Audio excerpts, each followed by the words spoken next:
Joining. I really appreciate you. If this is your first time on the stream, please subscribe. If you're watching it live, please subscribe. And if you are a repeat viewer and you're not subscribed for some reason, please do so. I definitely appreciate it. If you can hear me loud and clear, please give me a thumbs up in the chat. And please give me a thumbs up on the video as well while you're doing it. That'd be fantastic. I'd really appreciate it. All right, no sound of video. Hopefully everybody can hear me. Everybody give me a thumbs up. Good money. Thank you to Grace, Snow White, Army Engineer, German Musketeer. I see you all. BDB, Woolman757, John Denmark. Thank y'all for joining. We got quite a few topics on deck for tonight. What are we talking about? We're talking about Sri Lanka, that whole situation. Very unfortunate. May they all rest in peace. What is the Easter worship for? I'm not really sure what that means. I mean, I think I do know what it means at this point in time because we all know that you can't say the C word on TV. Christian, you can't say that. You could say Muslim, Islam, whatever you want. Buddhist, Hindu, Judaism, but you can't say Christian. I wonder why. Charlize Theron raising her son as a daughter because when he was 3 years old, he said, "Mommy, I want to be a little girl." Is that a reason to raise your son as a daughter? Voting in jail, should we be doing that? We'll talk about all those things and much more on tonight's episode of ABL Live. And thank y'all for joining. Definitely appreciate you. Alrighty, thank y'all for being here in the building. You could be anywhere in the world, but you're right here with me. I appreciate y'all for joining. We got quite a few topics on deck for tonight. AOC talking about the VA healthcare system is just fine. If it ain't broke, don't fix it. I know a lot of veterans watch this channel who have dealt with the VA and who have given me, at best, mixed reviews, at worst, terrible reviews. I've not really seen a glowing recommendation of the VA. I never heard anybody say, hey, the VA is excellent. It's fantastic. There's no problems. You can go in there. It's better than the regular healthcare. I've never heard that. Not at all. In some states, it's okay. It's pretty good. But in a lot of places, it's not good. And that's generally because it's government run. Government run healthcare generally is not good. That's just kind of how it is. But we got a lot of issues on deck for tonight. I thank y'all for joining. Again, if you are just now tuning in, if you're a first-time viewer, please subscribe and also give me a like on the video. The subscribe button is right beneath me. It'll be a red button that says subscribe. Make sure you click on that and turn that red button gray and click on the little bell that's beside it. If you click that bell, you should get notified whenever I go live or post a new video. Sometimes it works, sometimes it doesn't, but just try it for me. I'd really appreciate it. And thank you to Carthaginian for the early super chat. I definitely appreciate you. Let me see. Gerald says I should check out Cal Kalinski's new video that he just released today about his perception of one of the Fox News channel commercials about women worshiping altogether. It shows his true colors. Oh, worshiping together. Oh, okay. He's probably somebody that is if I had to guess, I don't know a lot about him, but if I had to guess, I would say that he's one of those overt atheists. Like, it's okay to be atheist, but it's almost like some people have atheism as their religion. I'm not really religious, so I'm not going to push my way of thinking on you. I'll talk about politics and have that be that, but I won't get into the religion. Some people want to push their particular brand of anti-religion or pro-religion on you. I'm not that kind of person. So that's interesting. Yes, I do have PayPal, the infamous Colonel Davidson. I have it right there in the description box. If you click under this video on the show more, it'll be a group of links. You can click on the PayPal's right there. And that is paypal.me/AB Logan. But the link should be right there in the box. But thank you for asking. I definitely appreciate it. Mr. Angry says, thank you to my man Nathan Shield for the donation, boss. Definitely appreciate you. Mr. Angry says AOC is progressive unless talking about a bloated government bureaucracy. All of a sudden, it's if it ain't broke, don't fix it. There you go. 100% correct. Ain't that something? I mean, we all know that the VA has problems. It has problems. It's not even, some would say that, some would argue the benefits of having socialized healthcare, government-run healthcare. Some may argue that, but I think everybody on both sides agrees that the VA has problems. I mean, you got these parking lot suicides. You really don't see that in regular hospitals. The problems at the VA are pretty unique, and they should be handled as such. They shouldn't just be brushed off as nothing. Okay, so that's definitely a problem. Thank you, PJ Campbell. Definitely appreciate it. And thank you to Curtis C for your donation. Definitely appreciate you. But we're going to get into all that today. We're going to talk about the whole Sri Lanka situation. Why do you guys, I'm asking kind of a rhetorical question, kind of an obvious question, but why do you think that the media did not want to say Christians? They had to say Easter worshipers on Twitter. It looked like they had all the same Twitter agency right in their particular tweets, because it had some of the same wording in it. It was like it was just changed a little bit to make it appear to be different. So it wasn't a total copy and paste job, but it was basically a copy and paste job. I've done that before. Back in the day when you copy on somebody's paper, if you missed the notes from the day before and you try to have your particular, like, let's say you're doing some kind of book report, you want to have your version of it be different enough than theirs, so you don't be seen as plagiarizing. That's basically what that was. Oh, I can imagine how the VA is in Atlanta. As a matter of fact, Trump was in Atlanta today talking about the opioid crisis. Yeah, I can imagine how the VA in Atlanta is. All right, I'll check it out, man. Thank you for that, the infamous Colonel Davidson. Definitely appreciate you. Shout out to Milkshake. DM. Yeah, Christians, they don't want to.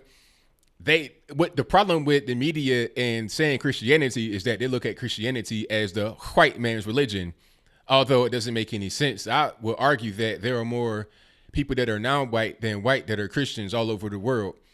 If not, it'll be an equal number, because you got over 1 billion Christians all over the world, in Africa, Asia, Europe, North America, South America, everywhere. Got a lot of Hispanics as Catholics. I mean, Philippines, all over the place. In Sri Lanka, India, that's not, a race-based religion. So it doesn't make any sense. But that's how the media thinks, because that's how they think that normal people think. They think normal people think that religion is all about, Christianity is all about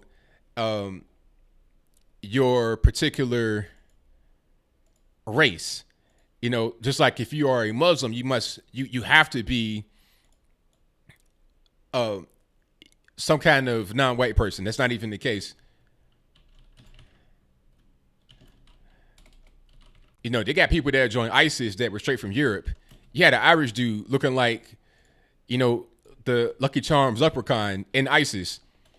So, I mean, how are we going to say that it's all based on race? But that's what the media does. That's what it's all about. Just trying to push a particular narrative to people. And thank y'all for joining. Please give me a like on the video right now when I'm doing it. Share it on my social media so everybody gets it. All right. Got that. Boom. Good. That's right, Mr. Freeman. Africa has some of the oldest Christian churches in existence. That is 1,000% correct. Absolutely. Well, here's a good piece of information. BDB says exactly. Catholic was ancient Greek for universal. There you go. It's all over the place. And the media coverage of the Sri Lanka attacks has been pretty poor. After like a day or so, it was pretty much over. But we're still talking about New Zealand right now. And they made the New Zealand Prime Minister the person of the not person of the year, the top 100 most influential persons. Would they do the same thing for the Prime Minister or President, whatever they call it, of Sri Lanka? I'm not really sure. 50 people died in the Christchurch shooting, which was really tragic, really unfortunate. But you have over 300 people that died. I think it was like, 320, 340 people that died as a result of being killed by bombs in one day in a very small nation of Sri Lanka. So, I mean, are we not going to, TJ Wilson says the biggest Jesus statue in the world is in Nigeria. A lot of Nigerian Christians as well that get attacked by Boko Haram, which is the radical Islamic group right there in Nigeria. The race argument can't be used there because both sides are black. A lot of times it's people that know each other, people that grew up together.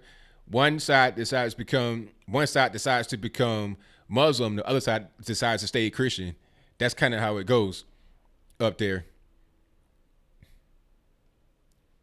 A lot of old churches in Ethiopia as well. That's correct. I mean, look at the Middle East. Istanbul used to be Constantinople. We don't want to talk about that. We don't want to, people. That's why I don't like removing statues and monuments and whatnot, because what it does is it removes history. People don't understand history. They have no context of history, so they don't really understand what's going on in the world. How can you understand what's going on when you don't have any context of history? Yeah, it did not fit the narrative. That's right, with my 757. Sri Lanka did not fit the narrative. Thank you, Willie Beeman. Definitely appreciate you, boss. I'm glad you're enjoying the content, enjoying the channel. I do it for y'all. I live in Tennessee, German Musketeer. I'm not far from Georgia, so shout out to the South. I'm in a great conservative area, and I love it. I couldn't live like in some of these northern places where it's really hostile towards people that are conservative. I like to go visit. I like to go visit New York and be in Times Square, take pictures. I like to go to Chicago and visit, but living there, I'm not really sure. And, Chicago, New York, well, definitely Chicago, beautiful place. San Francisco, beautiful place, except for where you got the homeless people at, but that's a different story. Beautiful places. I love to go, but I don't want to live in a place where, it's hostile towards conservatives. All right. Tennessee, Jackson, Tennessee. Shout out to the Tennesseans. German Musketeer, Captain Brandon Horror Lover in Tennessee as well. Shout out to all y'all.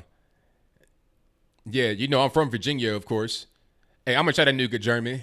What you know about Chattanooga? I'm in Chattanooga as well. I love it here. I'm from Virginia, of course. And this is a nice change of pace. I like it.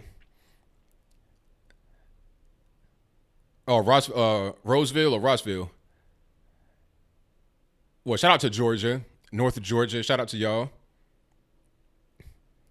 And we got how many in the building? We got 220 in the building. Good money. Let all you guys get something nice and cold to drink, good to eat. It's going to be a little while. We'll get to the cross a little bit later. I just want to talk to y'all for a minute. What else we got on the docket for today? Oh, Charlize Theron having her adopted son dress and basically live as a girl. Now, my thing was this. Okay, she said the reason why she allows her son to live as a girl is because when he was 3 years old, he looked at her and said, "Mommy, I want to be a girl. I'm not a boy." Well, I don't know if he said I'm not a girl. He said, "I'm not a boy." I'm not sure if he said I want to be a girl, but he did say, "I'm not a boy." So because of a 3-year-old having an outburst, you want to take this boy and turn him into a girl or have him dressed as a girl? I feel like Charlize Theron just got excited and wanted to put this boy in women's clothing. They're talking about the black male being effeminized. I mean, here you have it right here. Why are you putting this boy in girls' clothes? When I was a little boy, I wanted to be a turtle. I wanted to be a train. I wanted to be a fire truck. I wanted to be a Power Ranger. Well, not even a Power Ranger. I was a little bit too old. I wanted to be a Ninja Turtle. I wanted to be all that. That don't mean that I'm going to get put into a turtle costume or a truck outfit and I now identify as a truck. No, you're a little boy. You say things that little boys say that don't make any sense, that if you were an adult, you wouldn't do, because you have your mind. And, you're going to think as an adult. When you're a child, you think as a child. That's why adults are required to raise children. That's why kids can't raise themselves. You can't be a 3-year-old and say, "I want to raise myself. You know what? I identify as train smoke. Therefore, I'm going to denounce my solid form and become a gas." It don't happen like that. But these people think this way. I don't understand. I think she just wants to dress them up. That's the point, because you don't have to dress like this little fashion model to identify as a girl. She got this boy in like designer little kid girl clothes. I done seen little boys and girls that aren't gender ambiguous almost were the same thing. You know, a pair of pants and a shirt to go outside and play. You know what I'm saying? The difference might be like the girl has on a different color shirt, a pink shirt, with some little frills on it, but it's not like you have on such extravagant, you know, I never seen a little girl just walking around with like the Tooth Fairy outfit on if it's not Halloween. That's what she put the little boy in. It's ridiculous. I think she should get locked up or at least investigated for some kind of child abuse. 1000%. Nolo King says the kids are already just props. Might as well use them to virtue signal. Exactly. Yes, you're correct about that. I was in the store one day. This was some years ago. I was in Trader Joe's. You know, it's a lot of liberals in there. It's like a Whole Foods if nobody has those where they live at. You know, real liberal. Everybody has on. You know, you could tell a liberal place where you're at it. You know, when I'm in these stores, you know, I got my MAGA hat on or something like that. I know I'm going to get some weird looks, but I digress. I'm in the store and I'm seeing these two men. I can't tell if they were husband and husband, if they were brothers. I don't know what was going on, but they had two what appeared to be African babies, but they weren't babies. But they were treating them like babies, if that makes any sense. These dudes were all of 5'2", and the kids they were trying to like carry around, they were like half their size. So you got a whole 8-year-old like almost it was like they might as well have had one of them chest harness on that you have like little babies in. It might as well have been that because they were holding them like this. It was really weird. I was like, what you have is a pet, like it's a monkey or something. That's what they were doing. I almost said something to him, but I won't try to get locked up that day because I know where I'm at. They're gonna try to say, oh, this dude over here, he harassed me, he touched me inappropriately, you know. But if we were in a different setting, I definitely would have said something to him. But people like that, they exist, and Charlize Theron is no different. Hey, you know, the MAGA hat, I love wearing the MAGA hat, especially the best place to do it is in airports because they can't do nothing to you. They can't do nothing to you. They can't say nothing to you. So you could just wear it and then it's whatever.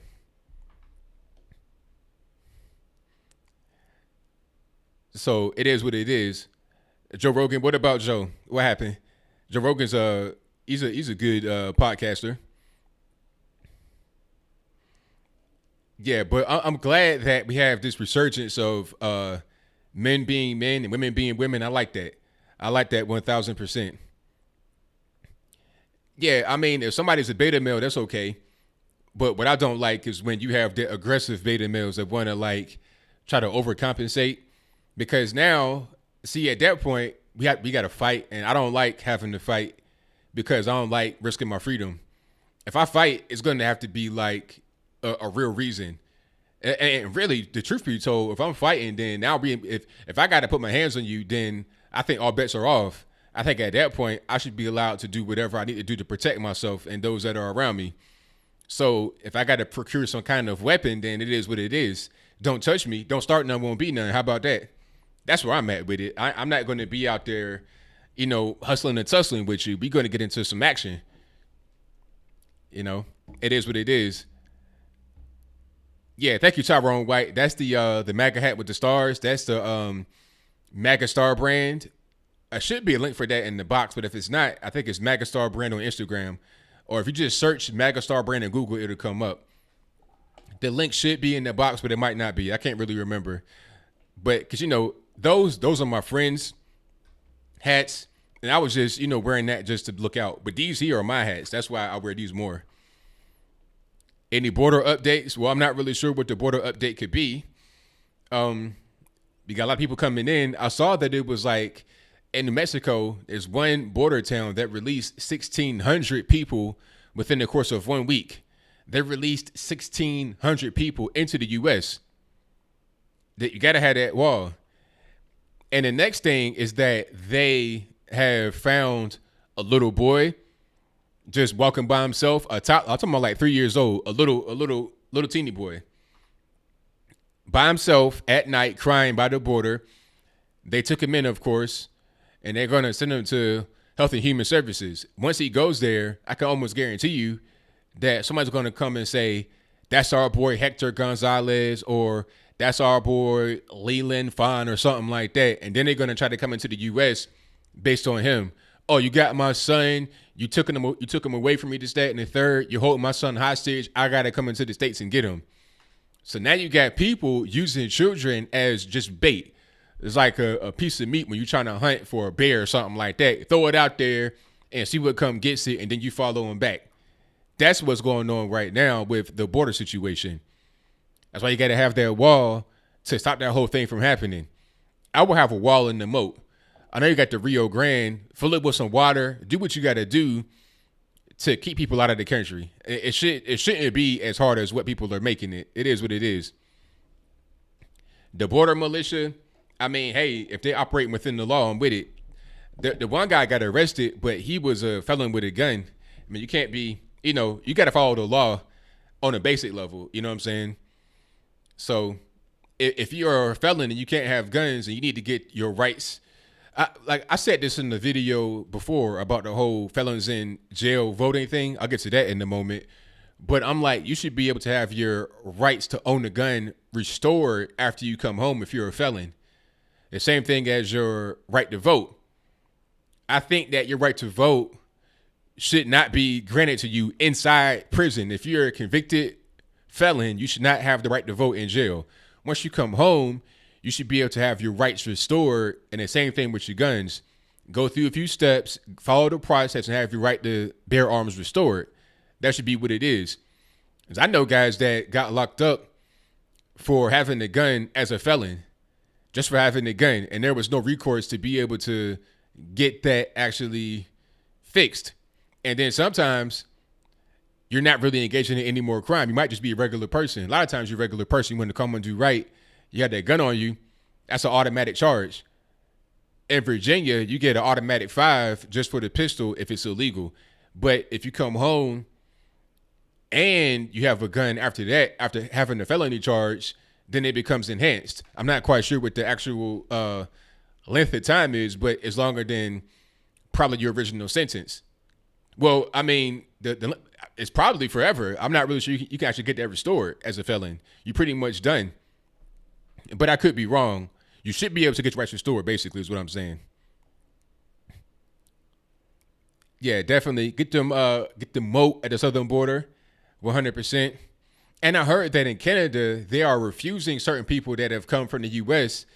that tried to be granted asylum in the U.S. So basically, it's like this. Okay, if you come to Canada from the U.S. and you're an illegal immigrant, you're trying to seek asylum in Canada, if they review you and you had an application in the U.S. already or Mexico or somewhere else, they're going to reject you because you need to go to the first country that you stop at. You can't just keep going and going because you try to get asylum in the U.S. and in the meantime, you just said, well, I don't want to stay there. I'm going to go to Canada. No.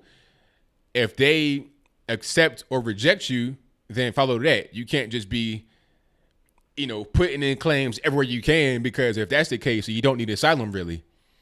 It's like the person that came from Saudi or somewhere like overseas. They came to Canada and sought out asylum there. It's like, surely you could have found somewhere else on the other side of the Atlantic Ocean. Surely you could have found somewhere. I'm just saying maybe that would have been the better option, but what do I know? I'm just a guy using this brain a little bit here. The infamous Colonel Davidson says, how long will liberals continue this crap, i.e. the Mueller report? As long as they can. They're going to keep going. They have no real reason to stop going because this is what has been working for them to a certain extent. I mean, what else do they have? They don't have anything else. They have nothing. All they have is Russia this, Russia that. Oh, now it's the whole thing about, collusion, it's corruption. He should be impeached. All this, that, and the third. He should be indicted. It's getting really old, but that's all they have on the Democratic side. So they can't let it go. And that's a good point. Woman 757 says the whole system. He says felons in Virginia get all rights but gun rights back. Exactly. Yeah, I saw Terry McAuliffe give felons the right to vote back just in one fell swoop. It was like just one day he said, okay, everybody in Virginia, if you're a felon and you can't vote, you got the right to vote back. And then they actually rescinded that. They blocked that, I think, in the Supreme Court of Virginia. So then he went and just did it one by one, granted everybody their right to vote back as a felon right before the election for Hillary Clinton. And it's not a coincidence that Terry McAuliffe was at one point Hillary Clinton's campaign manager in 2008. But we don't want to talk about that. We don't want to talk about the open, sheer, naked corruption, nepotism, cronyism, all that happens in politics. We don't want to talk about that. We just want to say, oh, Trump, Russia, collusion, all this, that, and the third. Silly stuff that makes no sense. We don't want to talk about how this man literally gave all felons right to vote back in Virginia for the express purpose of voting for Hillary Clinton. Now, he won't come out and say that's the reason, but that's the reason. I mean, come on. You got a Democrat that was a former campaign manager, and he does that right before it's time to vote for you. Come on, man. Let's just keep it real. You know, it is what it is. Oh, Trump's going to win 2020. Ain't no question. Because who else is going to be able to actually face off with him? Who has the ability to beat Trump in the general election? It's nobody out there, really. Nobody. Tulsi Gabbard. Like, who's going to actually get in? They're talking about Bernie Sanders and Joe Biden are like number 1 and number 2 as far as the polls are concerned. But for the past few years, the Democrats have been saying how trash white men are, the white male patriarchy. It was funny. I saw this tweet from this guy, this is Eric Swalwell, and this dude was he's a rep from California. Matter of fact, let me see if I can pull it up right quick. I'm gonna show you guys. I'm gonna show you guys this so you can kind of see where I'm coming from here. All right, let's check it out. I don't think anyone's identity should hold them back, but I think the next president should see all races, all identities, but recognize where you can't speak for someone's experience and pass the mic to someone who can. I've pledged that I would ask a woman to serve as vice president. I would put forward a diverse candidate, and I'd put forward policies that would make sure that, inherent bias that exists or discrimination that exists in communities would be eliminated, and that we would make sure everyone, everywhere has opportunity. Okay, so Eric Swalwell, he's the white male, and he has to acknowledge that and then say, well, for my vice president, I have a black woman. See, that's going to cause more issues right there. You've already put yourself into this weak position. You want to come out and say, well, I'm a white male. I know it's a problem, and I'm going to, champion diversity. Well, if it's a problem, then people that are going to agree with you say, yes, it is a problem. So how about you don't become president? Let's have the black person be the president, you be the vice president. Have Stacey M1 Abrams Tank be the president, you be the vice president. Matter of fact, Stacey Abrams came out and said, I'm not going to be the vice president. I'm not going to be number 2. I'll be number 1. Now, granted, she couldn't win Georgia, and that's fine, but she's going to be able to win the United States as the president. No way, no how. Extra beta is correct. 1,000%. I mean, what kind of person would say, like, you're going to go and just basically disrespect yourself on TV? Why would you do that? You're trying to be the president. You're coming from a place of weakness. If I want to vote for him, I want to have a strong person be in there. I don't want this weakling, a guy that can't even, you got to be a strong person to be the president. This is not an easy job to do. I imagine it's not. So how are you going to be in there talking about some, well, a normal white male? Come on. It's silly. That's why people like Trump, because you're just not afraid to be himself. Anybody that's out there that is being themselves, I can't do nothing but respect. I may not like the person. That's okay, but I respect them for being themselves. Bernie Sanders, I respect him for being himself to a certain extent. He does kind of kowtow for the Democrats, but he also will say things that he believes. So I can respect that to a certain extent, rather than just having a script you read from and saying, okay, that's me. Be yourself. That's how I feel. Hey, that's right, Ken Wayne. M1 Abrams Tank. She's big as a house. I'm not a vain person, or anything like that. But I know just based off of living experience that if you're trying to be the president, you got to have a certain kind of appearance. And if you're about 300 pounds overweight, if you look like you came off, if you look like you're a hamburger shy of passing out at any moment, then you probably shouldn't be the president, because I'm not confident in your health and your ability to have stamina, because I want you to be doing like Trump, going to rallies. I want you to be up all the time. I want you to be working. I want you to get things done. I want you to be active. And if you're about 375, you got 1 foot in a motor scooter at Walmart, then I'm not confident you'll be able to get that done. Okay? I'm not trying to see them chair slides that you see in people's houses to go up the stairs. I'm not trying to see that on Air Force One and you 30-something years old. I'm just not trying to see it. Sorry. Tighten your weight up. How about that? Don't try to become the president. How about try to become the president of your local gym, of your Jenny Craig sales club? But I'm kind of going off the rails. I'm just saying, you got to tighten up. If you're trying to be the president, most presidents have always been tall men, like above 6 feet. I think Jimmy Carter was the only one in the past 100 years that's been shorter than that. Trump, 6'3". Slick Willie, over 6 foot. Obama, over 6 foot. W, over 6 foot, or 5'11", right around there. Reagan, over 6 foot. It's just a natural thing. It is what it is. So, yeah, we'll get to the calls in just a moment. Matter of fact, wow, you already got a half hour that went by. I was kind of feeling it today. So thank y'all for joining. Definitely appreciate you. If you are just now joining or you've been here for a while, please click the little thumbs up button. Give me a like on the video. The likes are free. The comments are free. Sharing the video was free. And last but not least, before I get to the calls, subscribing is also free. Please subscribe if you're not subscribed already. I'm trying to get to 300,000 before the summertime or during summer. That'd be a fantastic gift for me. So thank y'all for doing what you do. Definitely appreciate it. Hey, if you're gonna have Air Force One with somebody that big, I need you need to get an Airbus. You need to get that Max 8 tightened up with them engines so it can fly the way it's supposed to fly and not crash. Have it be safer, 1,000%. Yeah, they shot Reagan. Yeah, they shot him, like literally shot him on the street. That's not really mentioned that much. That because Reagan lived. See, if you were to pass away, it'd be a constant thing like Kennedy, and also Abe Lincoln. But they shot Reagan, and it was crazy when he got shot. His security had like a Mac 11 or something in his coat pocket. I was like, wow, he's ready for war. That's how they be. You see him like this standing, and it's like I couldn't imagine what they got right there in their coat pocket. I don't even want to see pocket rocket, Uzi, whatever they got. I don't want to get touched by it. So don't touch the president. Leave him alone, or you will get an untimely fate handed to you. But let me get to the calls in just a moment. Let me just pause my desktop audio right here.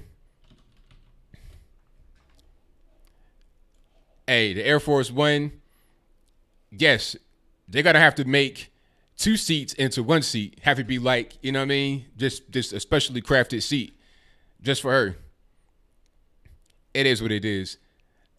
Some say I'm being mean, but I can't do nothing but be real. If you're trying to be the president, you gotta be tightened up. All right, let me get my audio fixed right quick. Hold on, you guys, because we go through this every time. Windows, if you're listening, Microsoft, if you're listening, please fix Skype so I can just have the ringer off, the sound off. That's all I want. I can see that it's ringing. I don't need the sound to be on. Okay. Thank you, Patty, for the donation. Definitely appreciate you. Let me get to my first call. 916 on the line. Who am I speaking to? Hi, Anthony. It's Charlotte. All righty, Charlotte. What's going on? Hi. I just wanted to speak to you about a couple of things. The first one was about Bernie Sanders and him talking about the, felons should vote in prison. Yes. Yes. I watched your video about that, and I really enjoyed it because I found it really educational for me, especially. And I know in your comment, like in your video, you said that you think like those who were released from prison but were felons should have the right to petition to have the right to vote. Yes. Is that correct? Correct. Okay. And I don't know if you ever read my comment, but I said I disagreed with you on that. Okay, I didn't see it, but why do you disagree? Yeah. Oh, yeah. Okay. I disagree because right now, like maybe if it was, 20 years from now and like like the cultural climate wasn't so polarized, I wouldn't feel this way. But because like I have this like fear that, if America doesn't get its act together, that we're going to head towards like a very dark and depressing place. There's two things. One is I don't feel comfortable having, sex offenders or kidnappers, like those like major crime committers who do get released from prison, the right to vote, because I feel like they shouldn't be allowed to have, to make policy changes or, elect representatives that might not, have the best interest for our country. Does that make sense? Yeah, I understand, but the thing about it is, I'm pretty sure that all, if not all, most states already have that. You can petition and get your rights back. Oh, you can do that. Yeah, like that's not really. And then sometimes you can have the governor, just like it did in Virginia. You can have the governor not pardon you, but just grant you the right to vote back. Terry McAuliffe did it with every person in Virginia that was a felon up until that point. If they were not allowed to vote, he gave them their rights back within one fell swoop. And then they said that he couldn't do it, so he did it one by one. Give everybody the right to vote back. Okay. I just would like to know like the difference between what Sanders said and what you said in the video, just so like I can understand it better. Okay, now Bernie was saying that if you are in prison, as in you're currently locked up right now in jail, you should be able to vote from behind bars. Now I disagree with that because you're still in jail. You've not served your time yet. And when you're in jail, you have rights taken away. That's the whole point. You're in jail. It's not like a vacation spot or a getaway or a retreat. You're in jail because you committed a crime, allegedly. You were convicted in a court of law. That's what happens. So I'm saying that once you get released, you should be able to petition to get the right to vote back, because once you get released, if you're a felon, you can't vote. I'm pretty sure in most, if not all states. Okay. Also, you can't have a gun either. You have certain restrictions once you get out of jail. Now, I was saying that you should be able to petition to get the right to vote and the right to your gun back. And sometimes it'd be granted, but sometimes it wouldn't. It'd be on a case-by-case basis rather than saying you can vote in jail and out of jail just with no kind of oversight into the whole situation. Right. Okay. I understand your point, but I think I still disagree, even though like my father went to prison and was a felon and he was released and he did petition to vote and he did get his rights back. So I do understand that. And like, it's hard for me because I want to agree with you on it, but I don't know why I feel like I can't. Like, I just have a problem with people who, were convicted of serious crimes being allowed to vote. Yeah, like, I hear maybe, you. Yeah. I hear you, but it's once they get, because the thing about it is, once they get released, they're released. So they're back in society. They're going to be doing a lot of different things that you may not want them to do. You got people that's true. They work in the grocery store, may work in the factory where they produce food. They may work in different places. They might live close to you. You can't really just keep them in jail forever. You got to let them out at a certain point, even though I think some should stay in jail forever. I got to respect the law of the land. I can't just say, oh, because you did this crime, you should just get killed instantly. We're not. So I got to say you should be able to petition to get the right back. Now, I'm not saying everybody deserves it. I'm not saying that, but you should be able to, go through some steps, go through the process, and then if you are granted the right to vote back, get it back. Just like when people are up for parole, you should be able to, apply for it. And then if they think that you are eligible to come home, then you come home. If not, then you stay in jail. That's just kind of how I think we should be, just to be fair. Right. I think I can probably agree with, maybe first-time offenders, being allowed to have that ability to do that, But, for those who keep doing the same thing over and over again, maybe, you know, maybe not, because obviously they don't learn their lesson, you know, or maybe there's something already in play for that. I don't know, but Well, they have you the know, three, maybe they have the something three like that. strike law in certain places. The three strike Yeah, law. I know. Yeah, they got that, but Yeah. aside from that, I don't really know. Yeah. Okay, and then the last thing I wanted to talk about was Trump and the whole Mueller report thing. Did you see? I mean, I've like noticed when Trump speaks about it, he seems really upset about it. Like, I know you're an expert on body language as well, so I mean, don't you kind of get he's kind of upset? Like his feelings are genuinely hurt about the whole thing.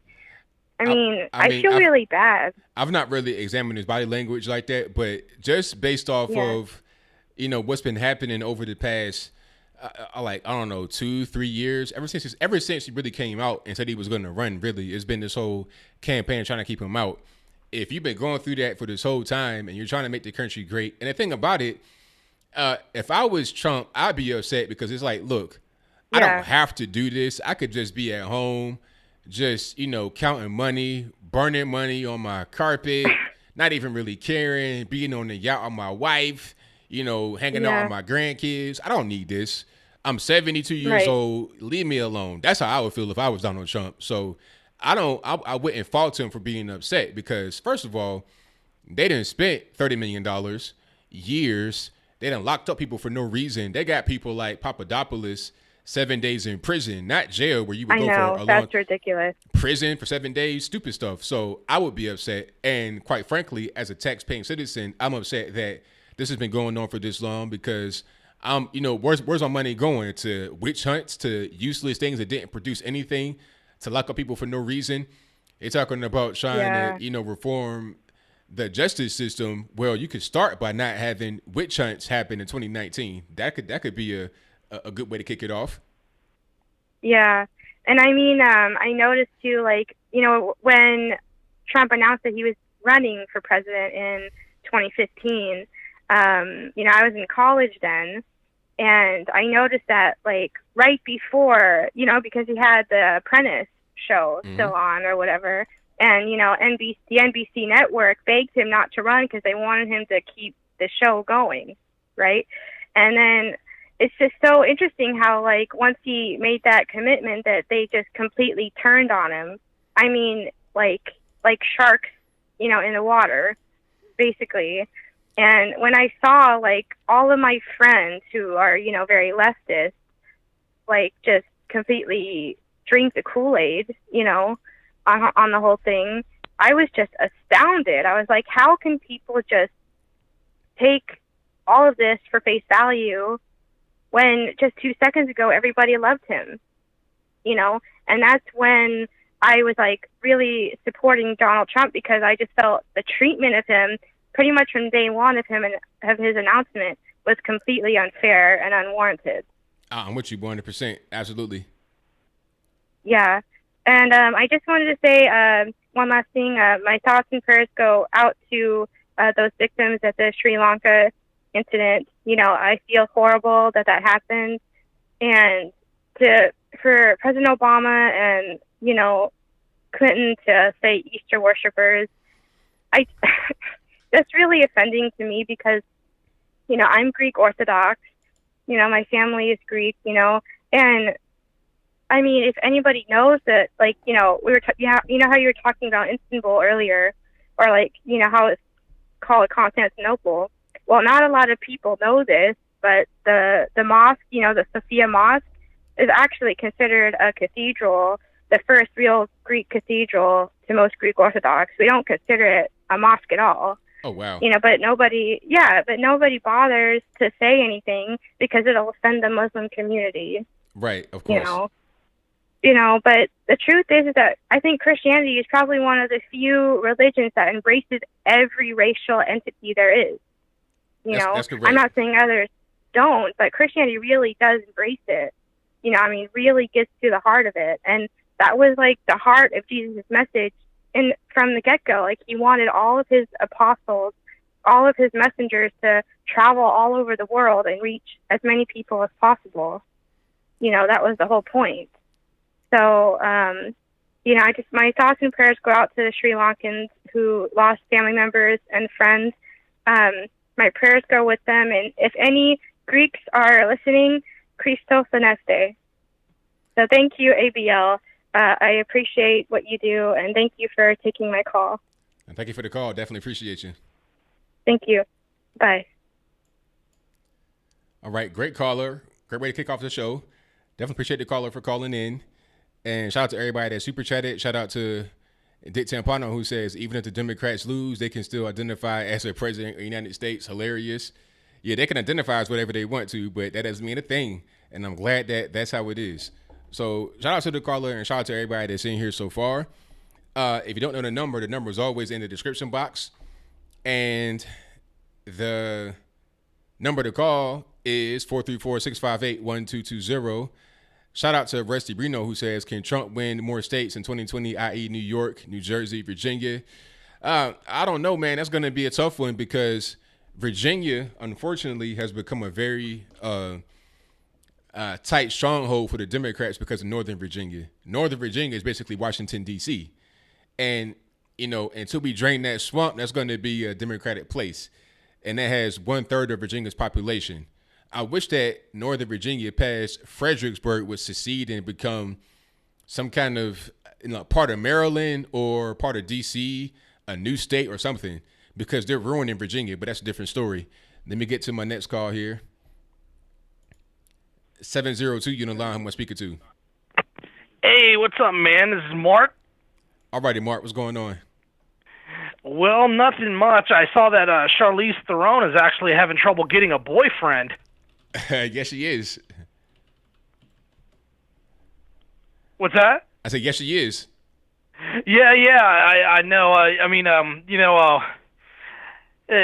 You can kind of see why. I mean, my mom loves to watch old movies. I don't even remember one star having a trans kid, and I don't remember hearing anything about trans like 50 years ago. I never once even heard the word.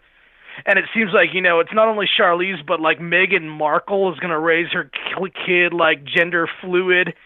It's like you can see the agenda, and I was listening to your opening monologue, and, even if a person is atheist, even if they're not Christian, even if they're Christian, even if you don't want the subject of religion to come up, these people are sacrificing their kids for something. I mean, you see the Illuminati and pagan symbolism at almost every award show and every music video. You'll see some kind of winged golden serpent eagle, like weird imagery going on. And I used to think it was exotic, but now I just think it's really obnoxious.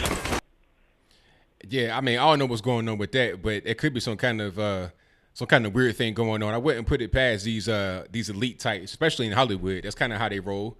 We've seen that with remember the whole thing about spirit cooking back in the day with Lady Gaga and Jay-Z, all these people. And, what was that, John Podesta? It was this whole big thing. So I wouldn't put it past them.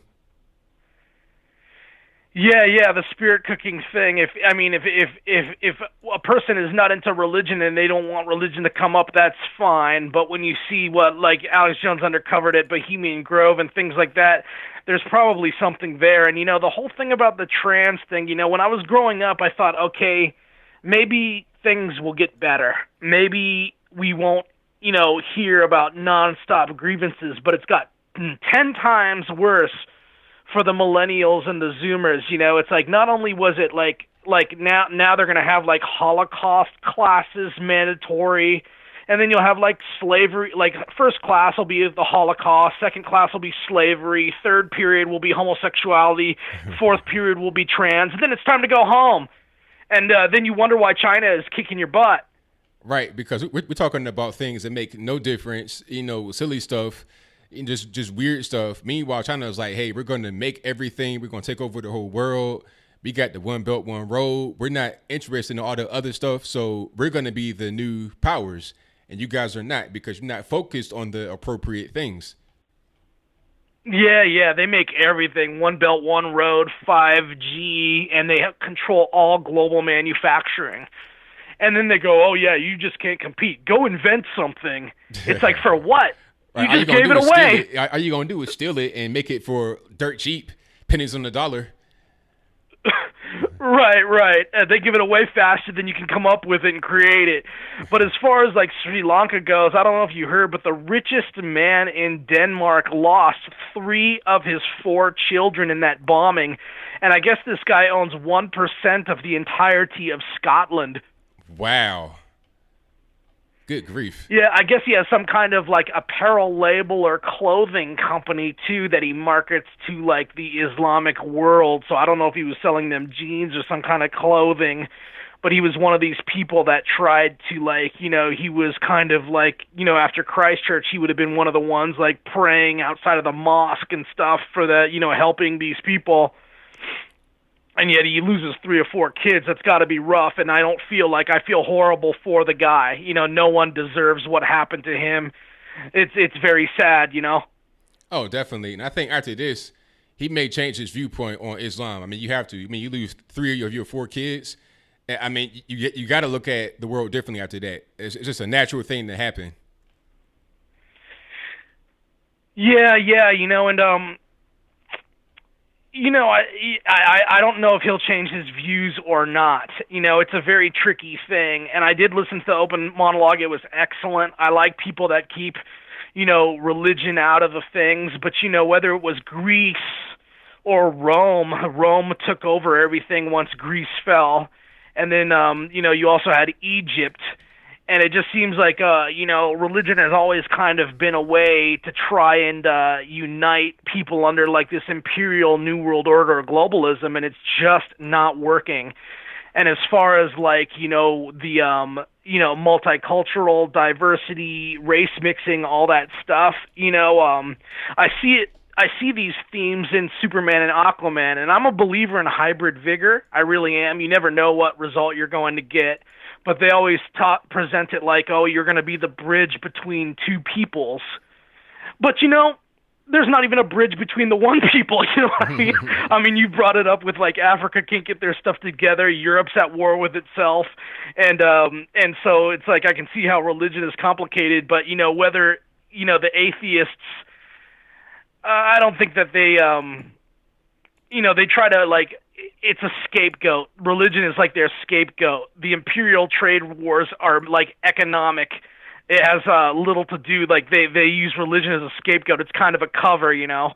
But anyway, also, I just feel like maybe he'll change his views on Islam, but it's kind of hard to compete when your own government is dropping these people in your own countries, and then these people import their harems and their child brides. Well, yeah, I mean, what are you really going to do about that? I'm not sure. What's that? I said, yeah, what are you going to do about that? I'm not really sure. Yeah, me neither. I know that, like, some people, like lawyers, it's their full-time job to bring in child brides and harems and polygamy for these people, and it's like you're not going to win a demographics game with that type of disadvantage, you know, and last thing I'll bring up, but AOC, you know, these people that pop off about healthcare, whether it's Ocasio-Cortez or Bernie, it's like you weren't even a nurse. You're not a doctor. All right. It's like you're not an insurance person.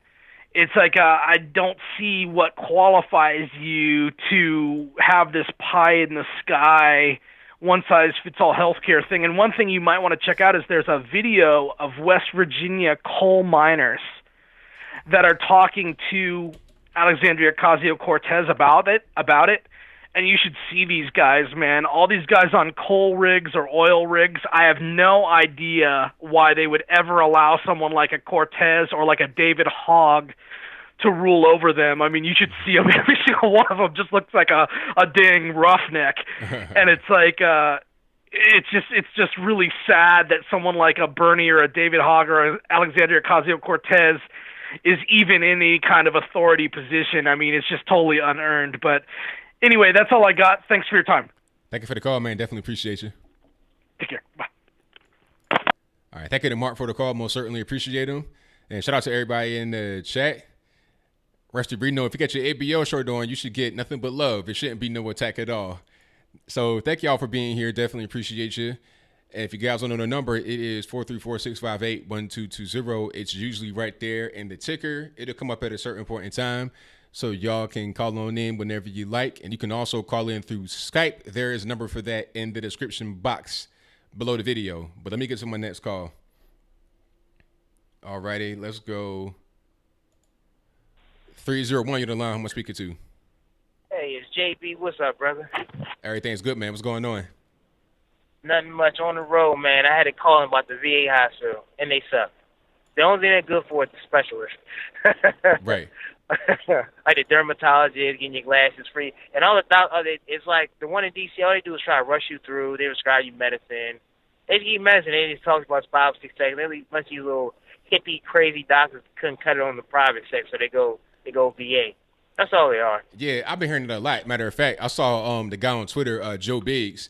He was saying that he was like, you go to VA, and a lot of them, all they do is they get you in, get you out with a bag of medicine and say, take that. They don't really try to solve anything, get to the root of the problem. Yeah. It just turn and burn, and that's not real medicine. Exactly. So what I do is when I got a problem, I go straight to the emergency room, show my VA card, and I got to pay like a $35 deductible for anything. Right. And everybody, that's just one of the perks of being a veteran. And on the flip side of everything, and then the whole Bernie Sanders, that's crazy too. He's talking, and you know what?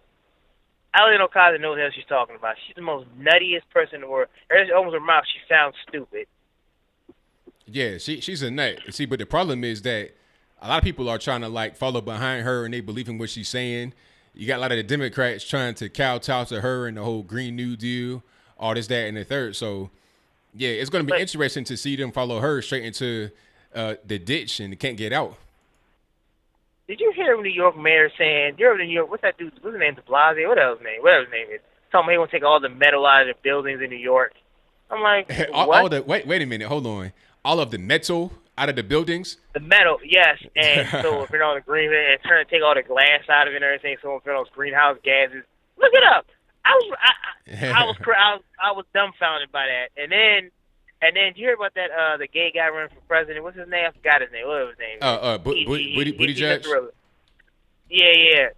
It's crazy, but talking about, well, I'm better than Trump, but you're for third trimester abortions. Yeah. You're a religious guy there, right? And then it also in the Bible is a sin to be gay. I mean, I'm just saying, in every religion they say it's a sin. They will stone you, and they will stone you with rocks in Muslim religion, and they. Okay, whatever. It's like they're trying to rewrite Christianity and rewrite this religion in period. And it's about Penske's Penske's not an upstanding guy. He's not a real true Christian. He's just a white male version of Christianity. Well, see, there you go, right there. If 56% of the population is white, why would you offend them? It doesn't make any sense. You're not going to be able to get the biggest part of the population. If you're trying to get votes, how are you going to be able to do that without the biggest part of the population? Right there, you're going to lose off the, immediately. Exactly, and then I'm more and more shocked how more and more mega hats are popping up amongst black people. I'm shocked by it. Like, I was in West Virginia, I seen like 5-6 people with mega hats on. We're black, and I'm walking. I was in New York. I seen black people wearing mega hats up there. I'm like, kids, the father, the mother, everybody. I'm shocked. Oh yeah, it's everywhere. It's spreading like wildfire. See, the thing about Trump that's beautiful is that he's making being conservative cool. Because back in years past, if you were conservative, you were kind of like an old person, and it was kind of whack. But now it's like you can just be a young 16-year-old. You can be cool. You can be edgy. You can just still be yourself and be young and be conservative. So MAGA hats are going to be everywhere. It's going to be a normal thing. Exactly. And I see where the mindset of a young person who's conservative to a liberal. You can see the mindset, because the mindset is, I'm about to get my money. I'm gonna get out here and grind. I'm gonna make it work. Like, I saw this young man. He was like, how you be successful? I said, you gotta be hungry. He said, how do you be hungry? I said, you gotta be willing to do things that others don't want to do, to have the things that you have things later on in life. And I was trying to explain that to him. Like, that's the key to success.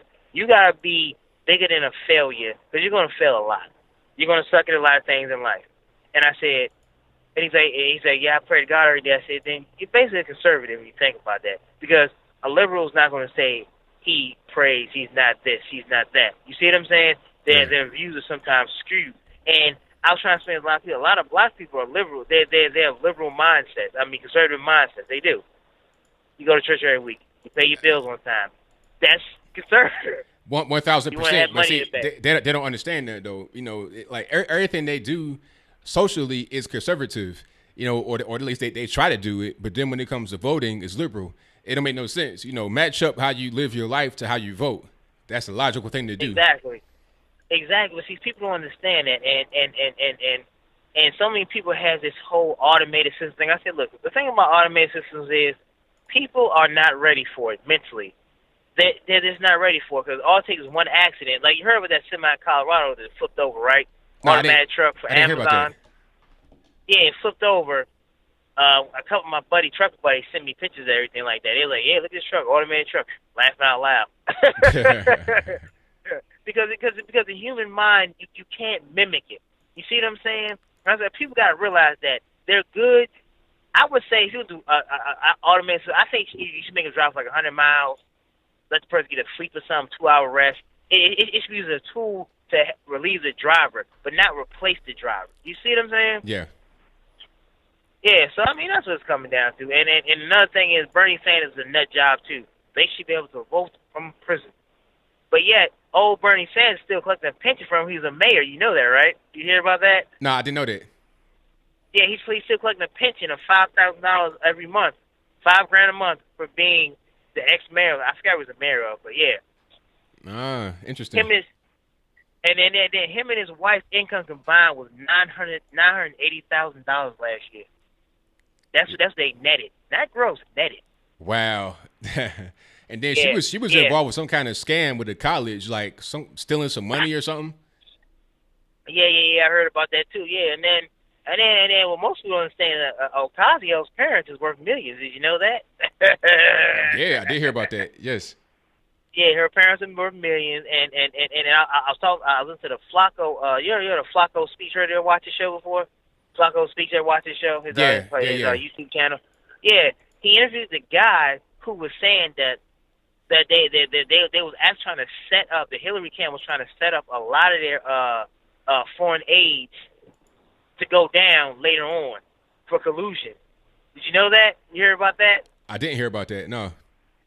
Yeah. What happened was it was like they had speak to certain people overseas, and then they would say, "Why talk to that guy?" And then they report him. So behind the scenes, Donald Trump lost a lot of his foreign aids. This guy was saying, "Yeah, I was one of them. I got fired, but Donald Trump saved my job." Wow. They said, "Leave my people alone." Like literally, it was setting them up for collusion and everything. And then later on, the Mueller report came up. Said 2017, the 2 years it happened on, they interviewed him again, and they ended up locking up a lot of their the low end people. They want to snitch on Trump. Okay. You heard about that? No, I didn't hear about that. I might check it out. Yeah, check it out, man. I was shocked. But before I leave, I know you got a lot of clients. Thanks again for taking my call, ABL. Always a pleasure talking to you, brother.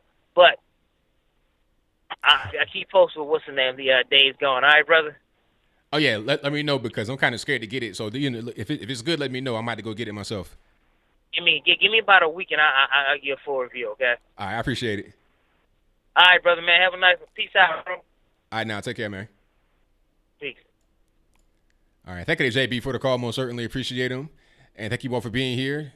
The number to call is 434-658-1220. If you have not liked the video, please do so. I'd appreciate that 1,000%. And shout out to everybody in the chat. Hopefully you guys are enjoying the show, enjoying the conversation you guys are having amongst yourselves.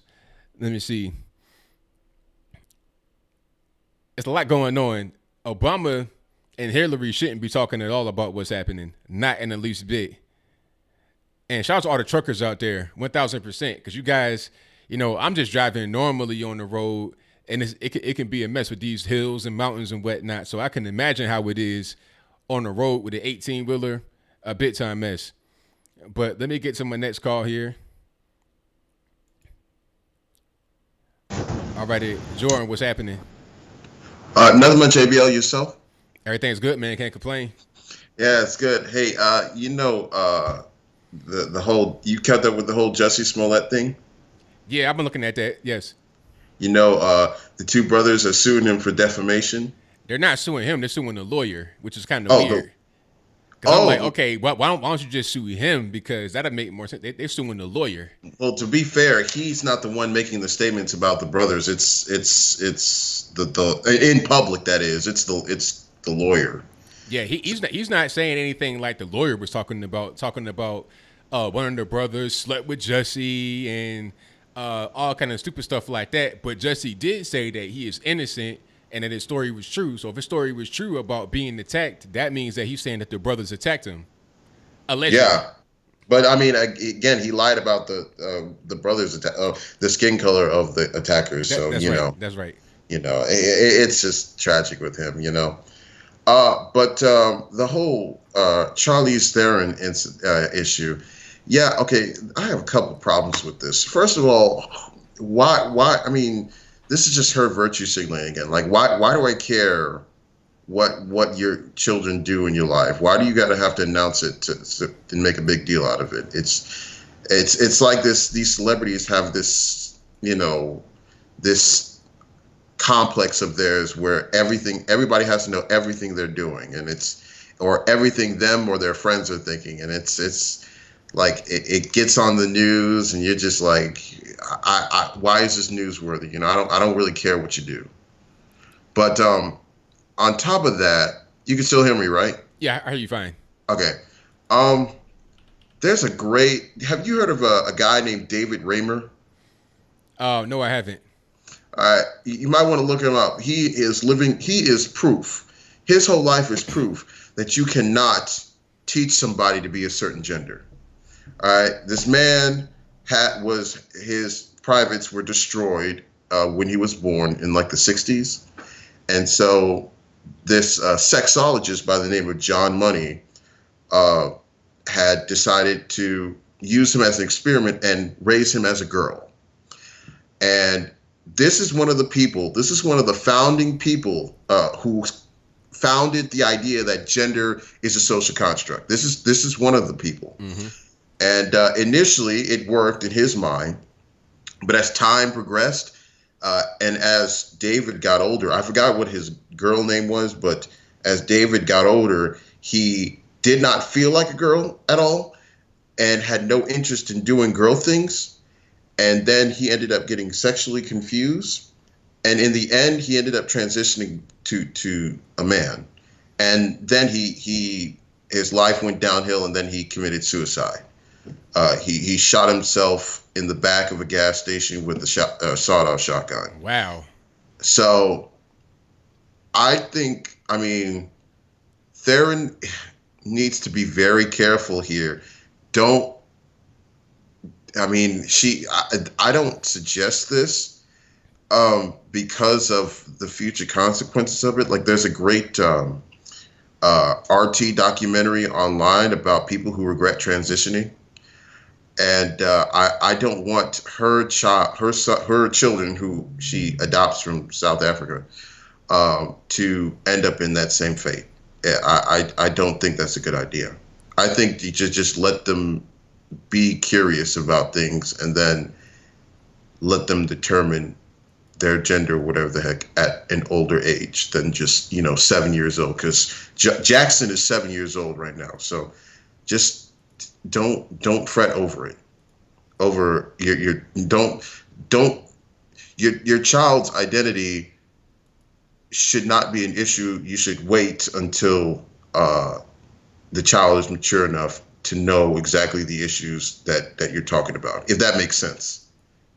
Yeah, I think that parents should raise their kids properly, because sometimes kids want to do certain things, so you got to say, no, you can't do that. It's simple. Set boundaries. You got to keep them within a certain little bound. You don't want to box them in too much, because then they can't just kind of explore and figure out what's going on. But you got to set boundaries. And when the boundaries aren't set, that's when kids grow up with no kind of real foundation, and they go out in the world and they don't understand that other people do have boundaries. And that's going to cause a big time problem, and they can't deal with the world that way. So you got to set boundaries and don't try to, because what she's doing right now is really kind of boxing the child in and not giving them space, because he may have said, I want to be a girl as an outburst at 3 years old, but that doesn't mean that you just force that on him. That's what she's doing, because he's not dressing himself. He's not going to the store and buying these designer girl clothes. She's doing that. She's putting this on him. So she needs to give him some more space and give him boundaries, but not squeeze him too tight or be too loose. Yeah, you can't be definitive with your stuff. You have to let children need to grow and mature in order before they make these types of decisions. Otherwise, it's kind of, I hate to say this, I know it's sort of fallacious, but it's sort of child abuse in a way. Yeah, it is. It is. Yeah, I agree. Yeah, that it's just not a good idea. I just don't like how celebrities and the relationship between lots of celebrities and their kids, like the whole Jussie Smollett thing, you have a privileged individual born in you have a black gay man born in a privileged family. He's able to get access to Hollywood and private school. And now because he's so distant, he feels the need to screw things up even more. I feel like it's something like that. I don't like that with celebrities. It's worrisome. Man, I agree with you. I'm right there with you, boss. Voting in prison, one word, no. I hate how Bernie Sanders is supporting this. It's so sad to see that a lot of regular citizens who haven't committed crimes or are already out of prison or who have already petitioned to get the right to vote, their rights are slowly but surely being taken away, while the rights of prisoners are slowly coming to them. It's worrisome. Yeah, I mean, all that it is that they're trying to get more voters on the Democratic side, because they realize, because here's the thing about it: if they thought that most prisoners would vote Republican, then they wouldn't do that. Just like illegal aliens, if they thought that they would be coming in here being conservative and voting Republican, they wouldn't be asking for no amnesty or sanctuary cities or anything like that, because they would go against what they're trying to do. They're trying to get more warm bodies to go into the voting booth and keep them in power. That's it. Yeah, I mean, I was actually talking. I was at a party and I was talking with some people about I think last year was about the whole Jim Crow-esque laws back in Florida and the midterm elections. Mm-hmm. And it was like, most of these people who were in the jail under those laws were never going to vote Republican. And the fact that it was passed, they would be able to get those votes, and they'll keep voting Democrat. And that's the whole point. It's not to actually help actually help prisoners. It's just to get votes. That's it. It's all about votes. Just like immigration, it's just votes. And it's sad. And if it's at the cost of actual American citizens' privacy and livelihoods, it's terrible. Absolutely. And my last, and before I go, because I'm tired right now. Cortez. It's expected from Cortez. I'm slightly familiar with the controversies of the VA, like the scandal where veterans died because they were trying to wait to get care for the VA, mm-hmm. Only for them to find out that there were people who were giving false information, who were filling in false schedules just so that they can be seen as being on time and stuff. Okay. That's tragic. Yeah. That's the thing. I think a top Republican criticized her because she ignored all the scandals that happened and the veterans that died as a result of the negligence of the Department of VA. There was a scandal back in 2014. And that's probably the reason why people like Obama, like Trump and others talk about veterans a lot, was because there were veterans that were very much mistreated in the Department of Veteran Affairs. There was a scandal back in 2014 where there were people who worked there who faked schedule dates so that people can look like they were on time with meeting with veterans who needed care and assistance, when in actuality they weren't. And as a result, veterans died from it. And there was a criminal investigation, and then Trump passed bills to make sure that this type of stuff doesn't happen again. It was a shame. And so with the term that she mentioned, if it ain't broke, don't fix it. It was already broken, and Trump kind of fixed it. That's the reality of the situation. What was I going to say?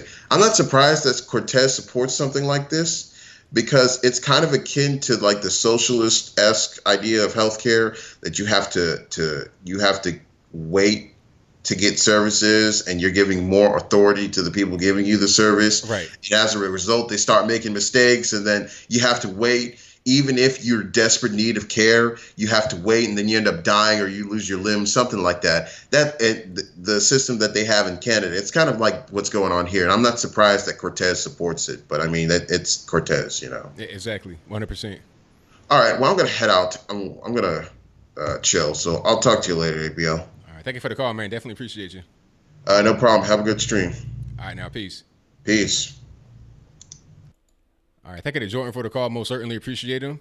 And shout out to everybody out there in the building. If you want to call in through Skype like Jordan did, there's an email for the Skype thing in the box. Add me on that email. You could call in through Skype. You can also call in through the regular number, which is 434-658-1220. Do not be afraid to call. I will be answering all the calls I can. And shout out to everybody in the building. We got 241 live on the chat. If you are just now coming in, please give the video a thumbs up. The likes are free. The shares are free. Subscribing is free. And clicking the bell right there is free as well. Do all that for me. I'd greatly appreciate you if you've not done so already. But let me see. Super chat. So I got everybody. Thank you to Nathan Shields. That's a sad story about the trans suicide. You know, the suicide rate among transgender people is very high. Extremely high. I'm not really sure what the exact number is, but it's up there. You know, people don't want to talk about that for some reason.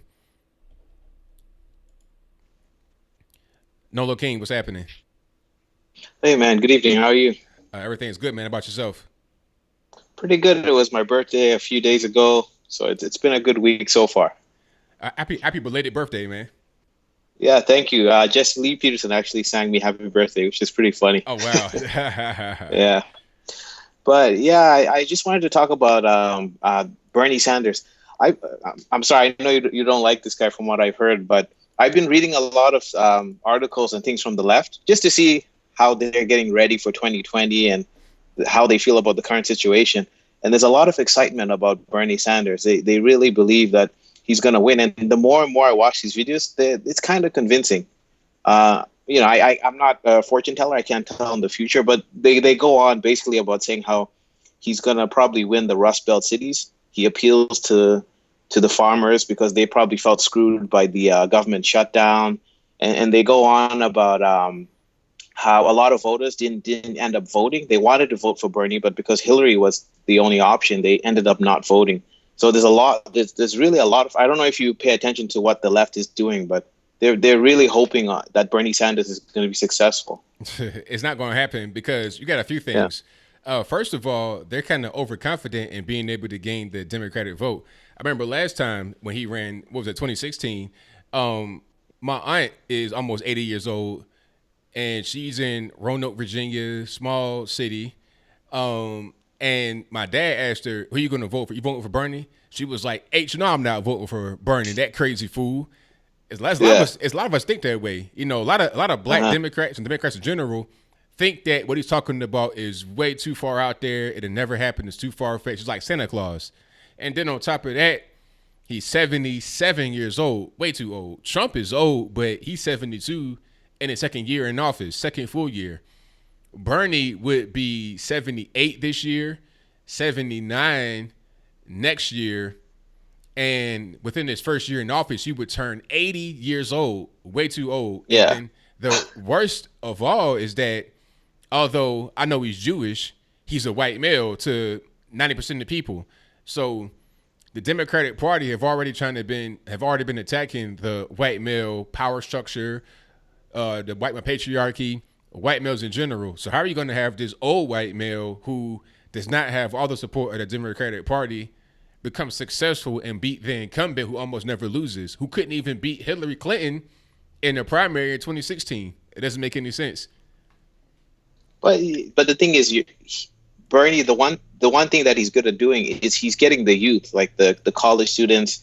You could say they're brainwashed or whatever, but he's really getting their attention with all this stuff about free. Like you were saying in that video about AOC and the VA. She obviously doesn't know what she's talking about. Even if you look at her tweets, there's someone who's writing it for her, and she's just regurgitating. Because I don't know if you saw an interview with her where the interviewer asked her, "Why don't you like Trump? Give me 3 reasons." And she was struggling. She couldn't even come up with the third one. It was so bad and it was so awkward. But the thing is, the kids, they just love this stuff. They're picking it up.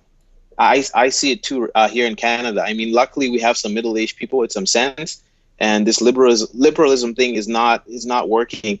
The insolvency rate is really high in Canada. Apparently, it went up by 2%.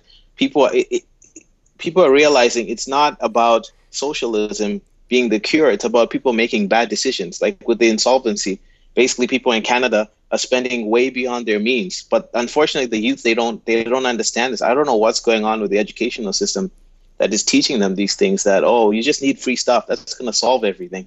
Yeah, the problem is that they're not being taught anything when it comes to governance for real.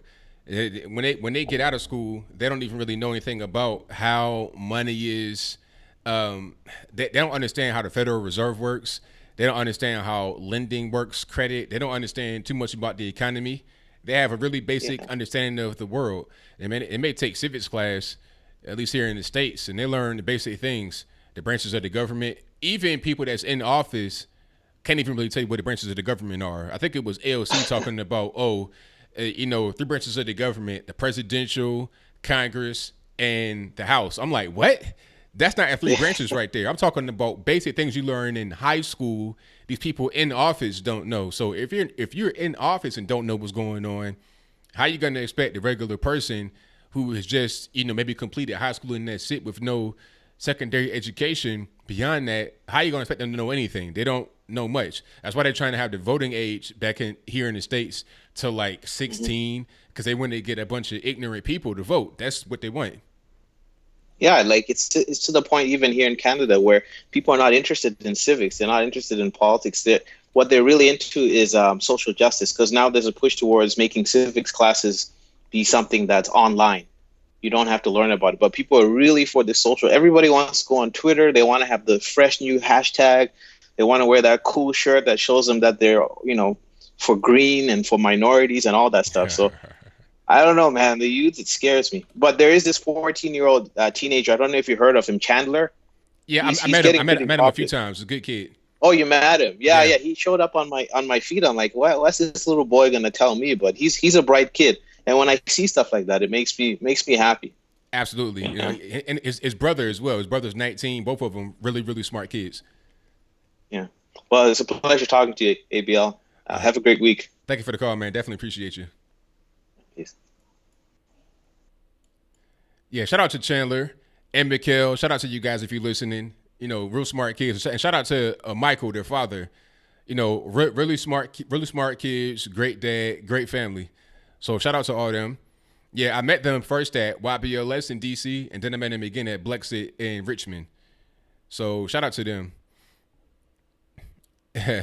Andrew Yang. I want somebody to call me and ask about and talk about Andrew Yang. Andrew Yang is the worst.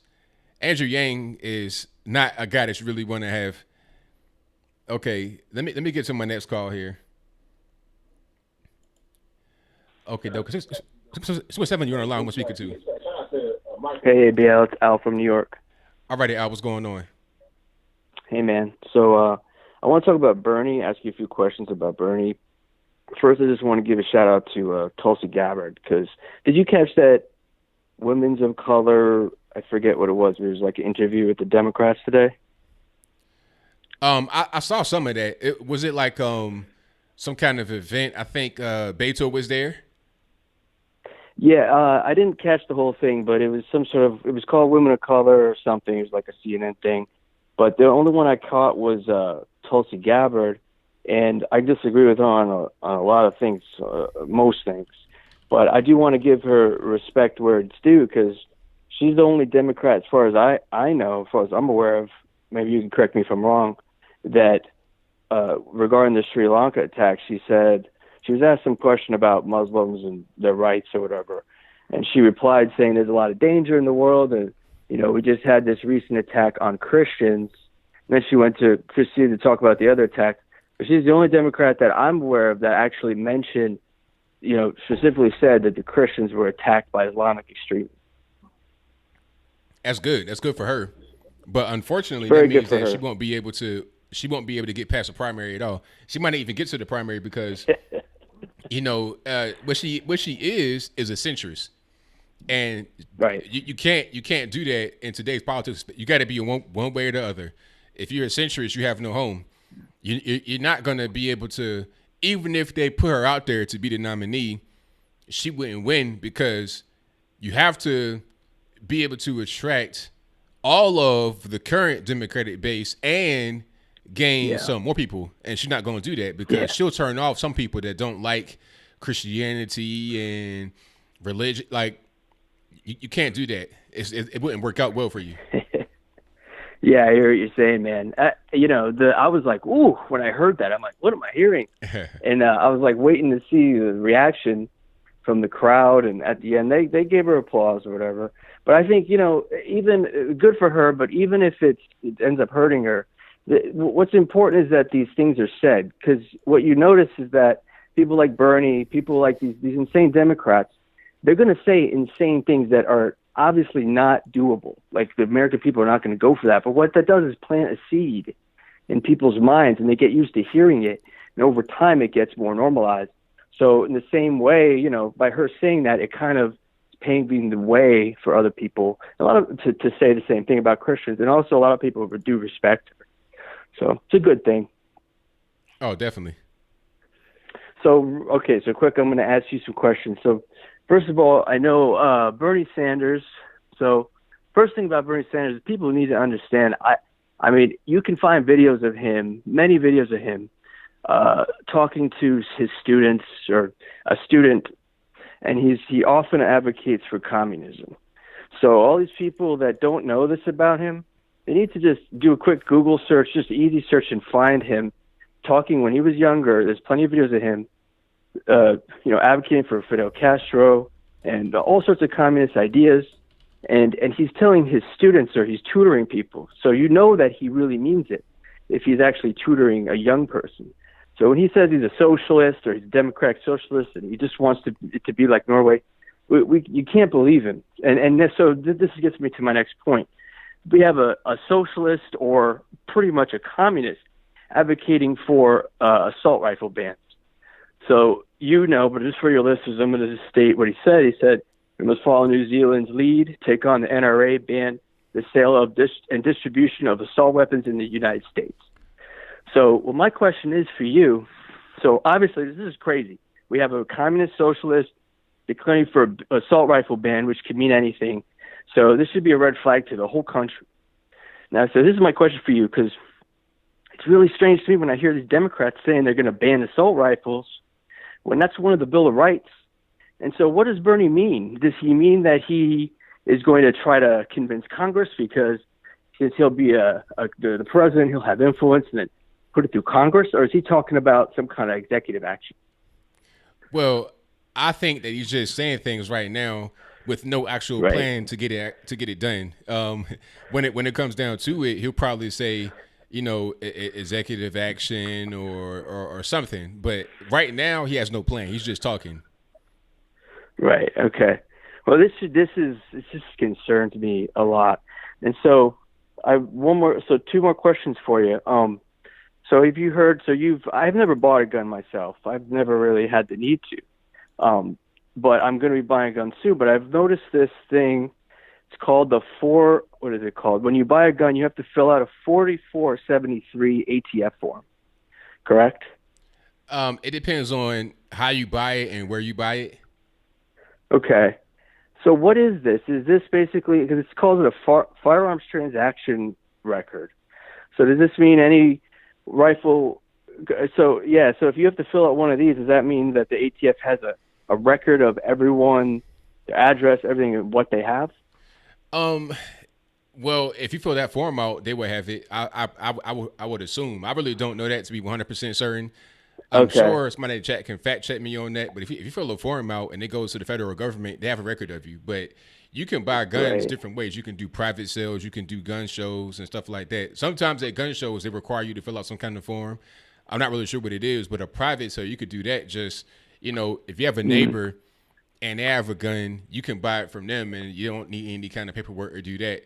In most states, you can do that. They're trying to outlaw that now, like California or something like that. But you could do that normally just person to person. Yeah, okay. That's just when I hear about that kind of thing, like, it just concerns me because, we're getting dangerously close. I think people really need to take a look at the Second Amendment and understand what it means, and try to this is my last question for you. All right. So I mean, I hate to even ask this kind of thing. I hate to even get close to the subject. Okay. Because obviously none of us want any kind of violence or anything, no kind of conflict. We all just want to live in peace, and we all just want to protect our own what we have. But what is your advice? What would you do? What do you think the American people are supposed to do if this happens, where somehow the Second Amendment is completely it's just completely abused, and people no longer let's say that this assault rifle ban goes into effect, and he orders the ATF to come after people who ever have weapons to retrieve them. What are the American people supposed to do at that point? I mean, are we supposed to just? I mean, it concerns me, and I just wonder if you've thought about it, and what the people have. What kind of recourse do we have if we have the Second Amendment repealed, basically, and then everyone's coming after our weapons? Okay, what's going to happen is they're not going to be able to actually go into your house. They're going to do a couple of things. They're going to have a gun buyback program. You can voluntarily submit your guns to the government, or you can do something like if you get caught engaging in some kind of crime, take the gun away at that point. But for them to go into your house is way too dangerous. They're not going to do that. It wouldn't make any sense. Right. It'd be. And then I think people will refuse to do it. A lot of agencies around the country will refuse to do it because why risk your life trying to get a gun to violate somebody's rights? So I doubt they'll actually go into your house to get your gun from you. It would be a voluntary thing. Okay. Well, that gives me some comfort. So yeah, so shout out. Thanks a lot, man. I appreciate everything you do. It was nice talking to you. All right. Thank you for the call, man. Definitely appreciate you. My pleasure. Bye. All right. Shout out to the caller. Yeah, I seriously doubt they're going to go into your house and try to take that gun from you. It's too dangerous. I mean, you're gonna have a SWAT team in everybody's house all across the country. You have 300 million guns out there in the wild. Matter of fact, you have more than that. You have more guns than there are human beings in this country. So what you're going to do, go to everybody's house, go to every holler in the mountain, trailer park, and just try to, it don't make no sense. All righty, let's get to the next call. 912, you're on the line. Who am I speaking to? Hey, what's up, Anthony? It's me, Rick. How you doing? Everything is good, man. What's going on with you? I was going to ask everybody, what's your thoughts on WikiLeaks, Julian Assange? I mean, everyone knows, that WikiLeaks, published, the DNC, emails and everything. And we all know that it wasn't a crime, to read the emails or nothing like that. I just not, hearing too many people, speak up for Julian Assange. Would you have any thoughts on that, or any listeners have any thoughts? Well, right now, I don't know what's going to happen to him because right now they arrested him in UK, but I haven't heard anything else. I think what they got him on was what they call jumping bail over there, because what he did was he fled Sweden because they were trying to arrest him on sexual assault charges, which I think have not been pursued because he ran from Sweden when he got the charges to UK and went to the embassy. That's where he's been ever since. So he was convicted in UK of jumping bail, which was the whole process of leaving Sweden to come in there. So he may spend time in jail there for that, and then he may get sent to Sweden and or to the US. And Sweden is sexual assault charges that may come back up because the only reason why they haven't pursued it is because they couldn't serve him because he was in the embassy. So he may get served there in Sweden, or he may get sent to the US where he faces the charge of the computer hacking. They may or may not be able to convict him there. But right now, it ain't too much to really say because we haven't really gotten to the next part. The real part is going to the U.S., but he's not quite there at that point. And what could happen is he comes to the U.S. and he does not get convicted, and then he's able to go free and do whatever he wants because, there's no longer a monkey on his back, if that makes any sense. Right. Well, I mean, to me, they are publishers. You know what I'm saying? They're actually real journalists, and a lot of the things that were put in place, they basically pretty much set him up, on those charges, and a lot of those charges have already been debunked. Yeah. And it's kind of like the election, when Hillary Clinton was the DNC was rigging the election against Bernie, and only that, we find out, that, the FBI was involved. We find out, that, more than, high-ranking officials, that were actually involved, that were trying to, didn't try, they actually rigged the election, and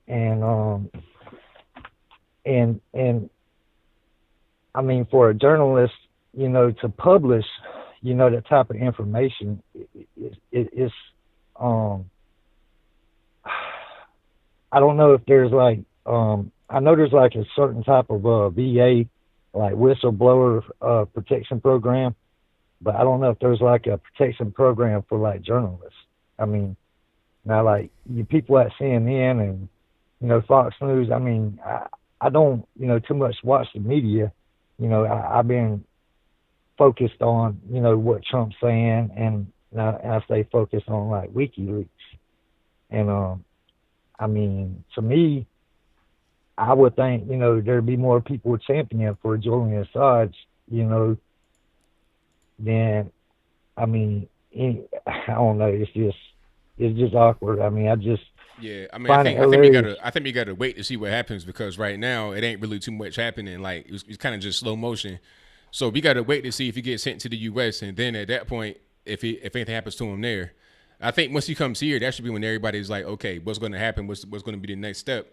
But when he's overseas, you really can't do much because he's on their turf. He's on their territory, right. And whatever he did over there, you got to handle. The real thing is what he has done or has been accused of doing over here. Once he comes here, if he does come here, then at that point we should be able to deal with it. But over there, it ain't too much you can really do. Well, it's kind of like Trump was saying the other day, or matter of fact, I think it was today or the day before yesterday. He was talking about crooked Hillary, and basically, the investigators are fixing to get investigated, per se. Yes. And so I don't think that Bernie's going to win. I 100% believe that Trump's going to win. And the reason why I say that, whether people know it or not, Hillary is running again, but I don't think, she couldn't beat Trump. So I don't think that there's any other opponent out there that has a voice like Trump. To be honest with you, because he's not like your ordinary, politician. He just gets out there and he just speaks, real life stuff, and I also believe that, that the people that have been investigating him, that the tables since the Mueller report, has, come out, I think that they fixing to turn the tables on all of them, and I think some people are fixing to be behind bars, and Comey, and a couple others, Yeah. So. But for me, I also believe that WikiLeaks has more dirt on the Clinton campaign too as well. That if Julian Assange was to get extradited to the U.S., I believe that he has information that he could provide that will probably probably give him access to his freedom. So.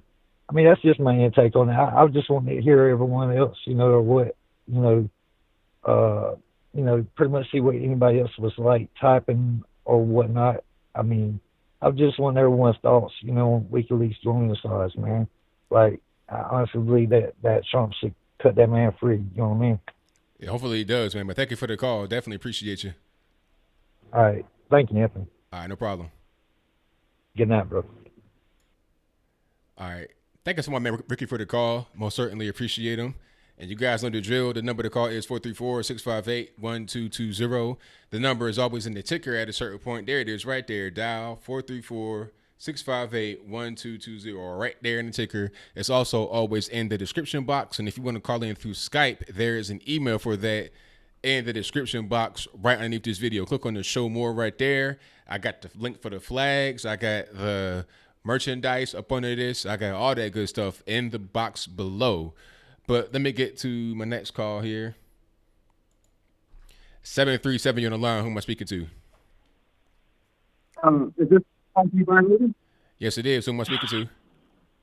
Sorry, it's because I've been, you got to practice good reaction times to calling to the show. I've been trying to practice this so much, and I had the video on live so I can know when to actually call. I got you, boss. All right, cool. So I have a question. I'm sorry if somebody already has talked to you about this, but if not, I think we're cool. Have you heard about the privilege test in some high school thing in Minnesota, if I'm correct? No, I haven't. What is that? Okay. Oh, wow. I'm actually shocked. You should make a segment on that if you have time. So this privilege test, basically, you were handed out like a course book similar to you get to like the finals, right, of a school semester. Now, the test was asking you, basically, it gave you a point system, right, to see how privileged you were, right? So you would imagine you could imagine what it looked like already, right? Okay, so, I got to pause for a minute. Is it like a written test? Like, how was it? Is it like in grade school? Where is this test given? How was it given? I'm sorry. What was the test given, you asked? Yeah, where and how was the test given? Was it a written test, online test? Was it in high school? Where was it at? And it was in high school. It was in a high school. Okay, and was it a written test, like on a sheet of paper? Yeah. Okay.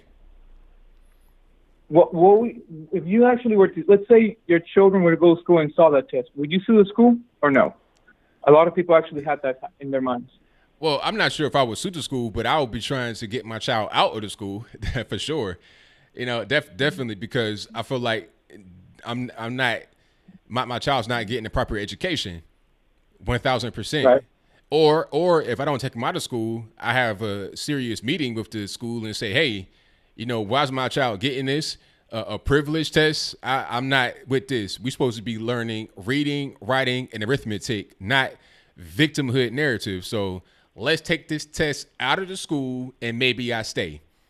If not, then we got to bounce. I agree with everything you're saying. Unfortunately, this is the weaponization of the school system getting only worse. I mean, the options were quite hilarious actually, because it had races, but it didn't. And believe it or not, Middle Easterners were more oppressed according to the test criteria than blacks. Doesn't that sound ironic? So okay. Now the test, was it a poll? I'm not really, how was the test? What was it a test that said certain questions like, do you feel oppressive? No, it didn't give you questions. It just gave you picture, kind of like picture all the bubbles, right? Where you kind of like a test sheet, right? Mm-hmm. As you go, kind of like similar to that, but except so you view the score, the maximum score of each category: race, gender, religion.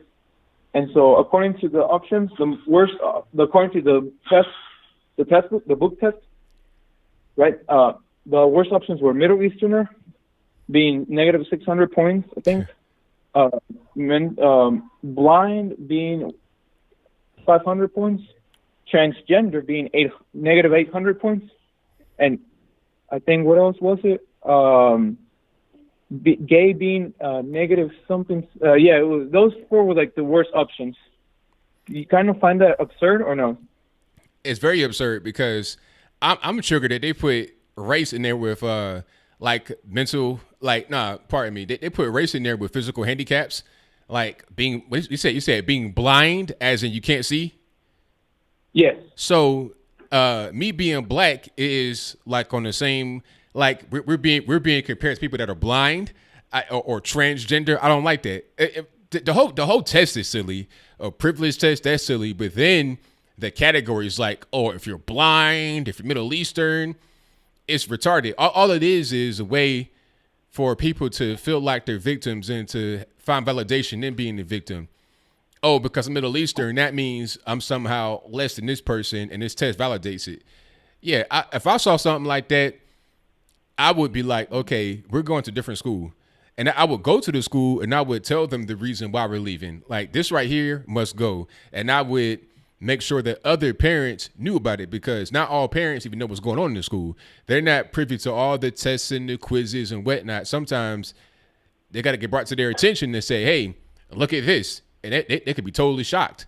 So, yeah, I would go on a whole campaign to let the entire town, city, wherever I'm at, know what's going on. And I would not be going to that school anymore. I feel you. And also, I mean, the categories are so absurd. And also, you had occupations, even though they were high schoolers, which I found awkward. For instance, the most privileged of all occupations was an engineer, which equals plus 160 points. If I remember, I cannot remember the options, and I'm glad I'm forgetting about the option, because, you know, that test was so cringeworthy to look at.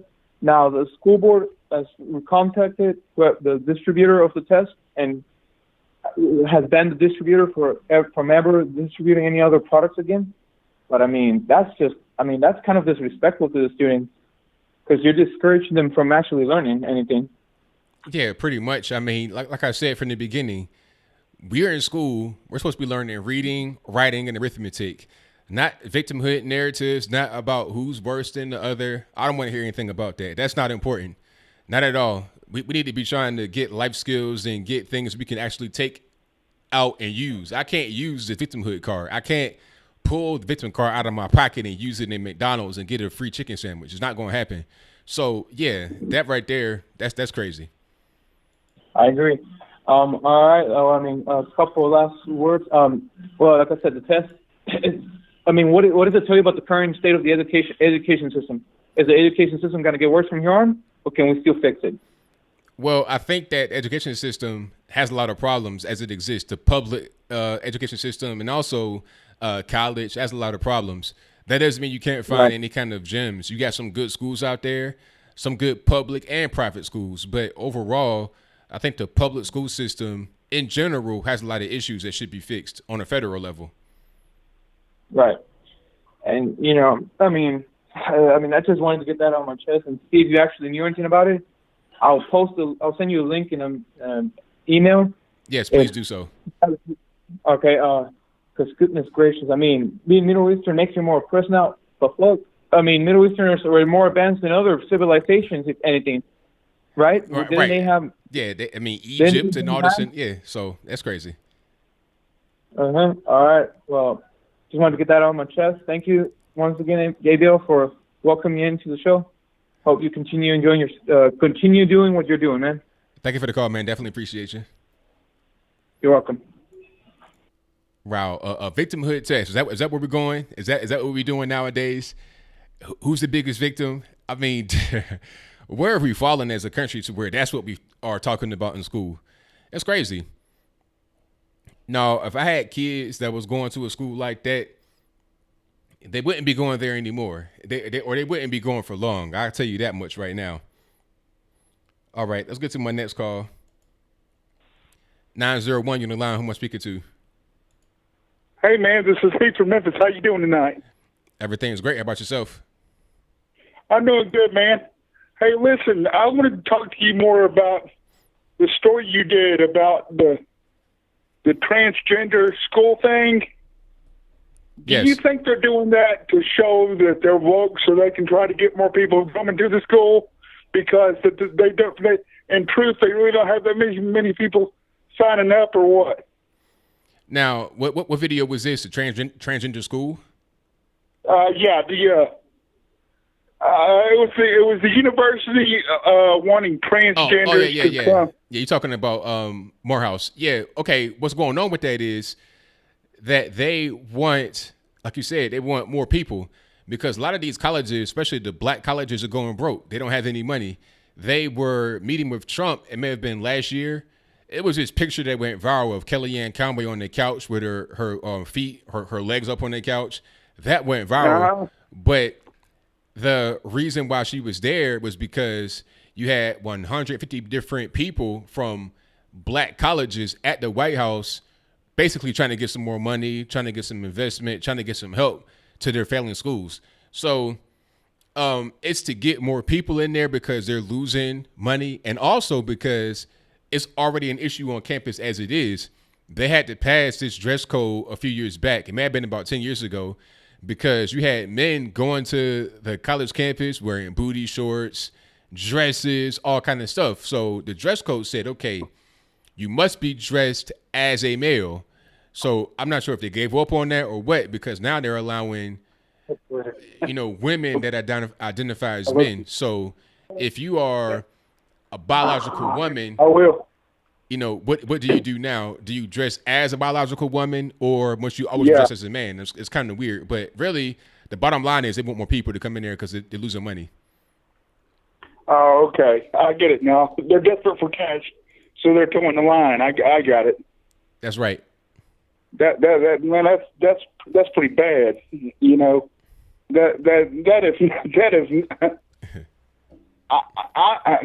is not what you want to do, to put your name out there to invite people to the school. I just, I have no problem with those people getting an education, but if you, that's going to give you a bad look. See, my thing is this. The thing about it is you have people that are transgender that go to colleges. That's not really the issue. Yeah. The issue is that you have an all-male school. So if you have an all-male school, let it be all-male. Don't have to be all-male, and then with exceptions with some people that are actually female that, quote-unquote, identify as male. Let it be all-male. And if it's not going to be all-male, just drop the whole all-male thing and invite everybody into the school. That seems to me to be the better play. Honestly, you know what I'm saying? Right. Yeah. I'm serious. If you have a single group, let's say male, regardless of color, okay, color has nothing to do with it. Yeah. But if all you got is guys, and you ain't got enough guys, and you need to invite more people, just let everybody come in like a normal public college would do. Correct. That seems to be the better way to make money. That way you can build up a real hardcore alumni, be it, whatever you want. You know what I'm saying? But they'll give you money like all the other colleges do when you graduate. I get a letter almost every 6 months or so from my old college asking me for money. I don't mind giving a little bit. Right. How come they don't just do that? That's what should be done. I think there are alumni associations, but a lot of these people, they graduate without much money of their own. They're not really, sometimes these colleges aren't the best colleges anyway. So I think the deeper issue, aside from the money, aside from the whole LGBTQIA situation, is the fact that these schools aren't doing that well academically. They're not really turning out some of the best and the brightest. They have some people that went there, notable figures like Martin Luther King Jr., but this was, 70, 80 years ago. What about right now, 2019? Who are they turning out right now? Yeah, I don't know. Get that. The name brand, they ain't together. Yeah. Can they like join in like a what do you call that? Where a bunch of the same kind of colleges team up. Are they in an organization like that? I don't know. Where you could like recruit like the best mathematicians, the best computer scientists, the best biological engineers, that kind of thing. That might be a good idea. Well, if they can do that, that might work better for them, because what they're doing right now apparently is not working. So if that's an option, they should probably take that option and run with it. Yeah, well, I hate they're having to go this strange route. I want all people to get education, but to put your name out there in the paper like this, and you're already hurting for money, is not a smart play. I feel it just ain't a smart play. And another thing I don't like the fact that the government wants to be involved in higher education. There was a time in America in the early 30s where they did not funded through the government. It was all privately funded, and they were doing just fine. The education was excellent. You know what I'm saying? Yes. And, I think once you get hooked to the government money stream, you're opening yourself up to all kinds of strange stuff like this. I just do. It just seems weird. It seems like to me that everything the government gets involved in, it really turns to crap. Always. That's why private healthcare is better than public healthcare, because there's incentive to actually get some stuff done to actually make the healthcare be good. When you don't have that incentive, why do anything good? Why actually, try to make any kind of strides towards excellence or greatness? There's no, you'll get paid regardless. So who cares? Oh man, that's terrible. Right. Anyway, I'm sorry to keep you on the phone. I love you. Keep doing what you're doing. I just wanted a little bit more of explanation. Well, thank you. I'm still watching the show every day. I watch every video you put out every day as soon as it pops up on my screen. Keep doing what you're doing. Have a safe night, and I'll watch you this weekend when you come on. All right. Thank you for the call. Thanks for talking. No problem. All right. Bye-bye. All right. Shout out to the caller. Great call. Yeah, the government should stay out of this whole situation. Just let us rock. Just let us do what we do. There's no reason for the government to be all in the mix, all up in the Kool-Aid, don't know the flavor. But shout out to all the callers. I appreciate you guys for calling in. You guys on the drill. The number to call is 434-658-1220. Let me get to my next call here. 313, you're on the line. Who am I speaking to? Yo, this is John. How you doing, man? Everything's good, man. About yourself? I'm all right, man. I just want to hit a couple of topics that were brought up earlier. Jordan talked about David Reimer, the young man who was forced to live as a woman. His name was he was forced to go by the name Brenda, but he did commit suicide. I don't know how, but he might have shotgunned himself. But the important thing that was left out is that he was actually forced to perform sex acts with his brother, who also committed suicide through drugs. So John Money and the whole department of St. John Hopkins University is pretty crazy. John Money trained a guy named Fred Berlin, who believed that you could treat pedophilia, and during a treatment, a pedophile escaped and molested somebody. Wow. So now you have 3 or 4 TED Talks that showed up about, usually by women, female psychologists, who talk about how we need to be a little bit more lenient when it comes to pedophilia. But the St. John Hopkins University is pretty crazy when it comes to the advancing progressive ideas about sex. Yeah, that's pretty crazy. I didn't even know anything about that. That's wild. Yeah, the whole David Reimer thing has been swept under the rug. Like, he made the family sign. The family signed away rights to sue and all that stuff. But I think they might have gotten something, because the boy did. I mean, the guy, he was a man when he committed suicide. But they were pretty much muzzled. They couldn't talk about it. And there's a lot of embarrassment that comes with that, because the parents went along with it. It was their idea, because it was a botched circumcision that led to him getting his penis mangled, which is why he decided to try to force him to be a girl. I see. Yeah, and JD was talking about black people being naturally conservative and being very religious and all that, and that's true. That's 100% true. The problem is the black leadership is not conservative. They're for whatever is going to give them the money.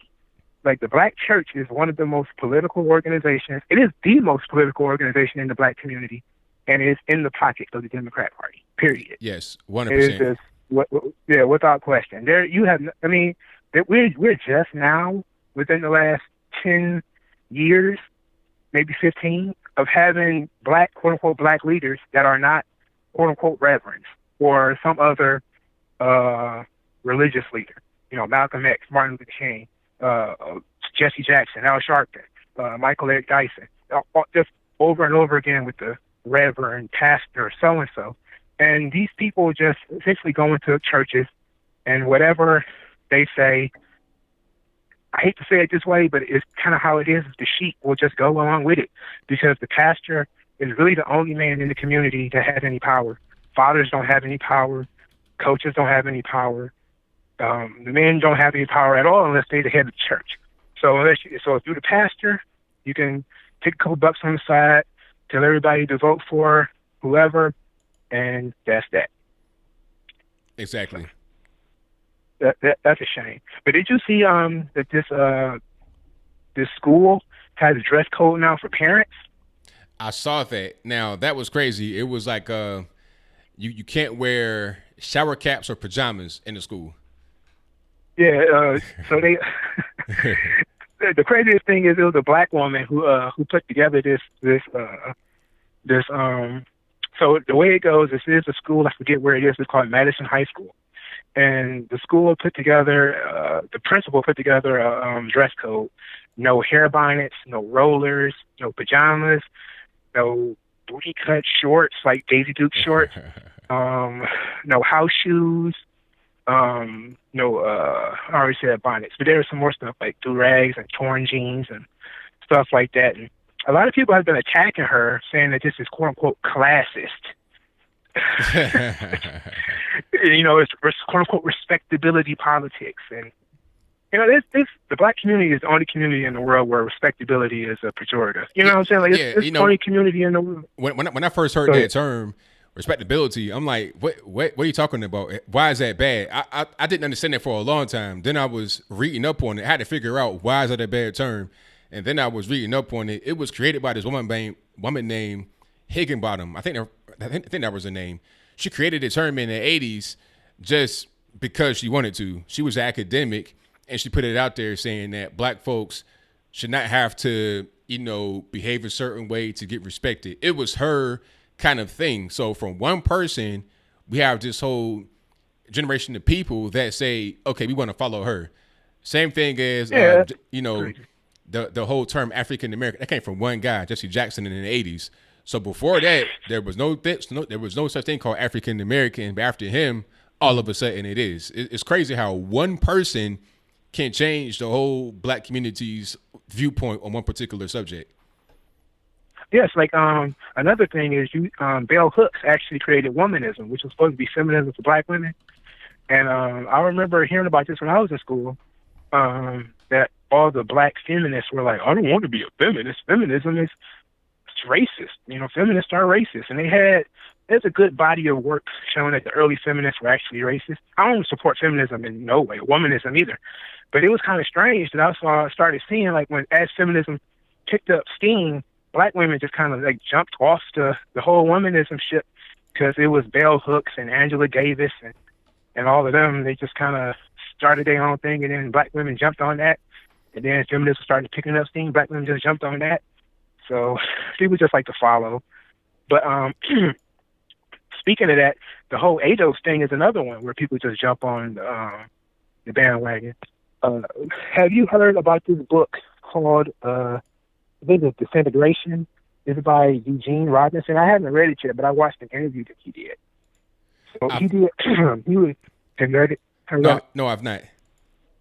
Okay, so he wrote this book about the book says that there is no such thing as a united black agenda anymore since the Voting Rights Act.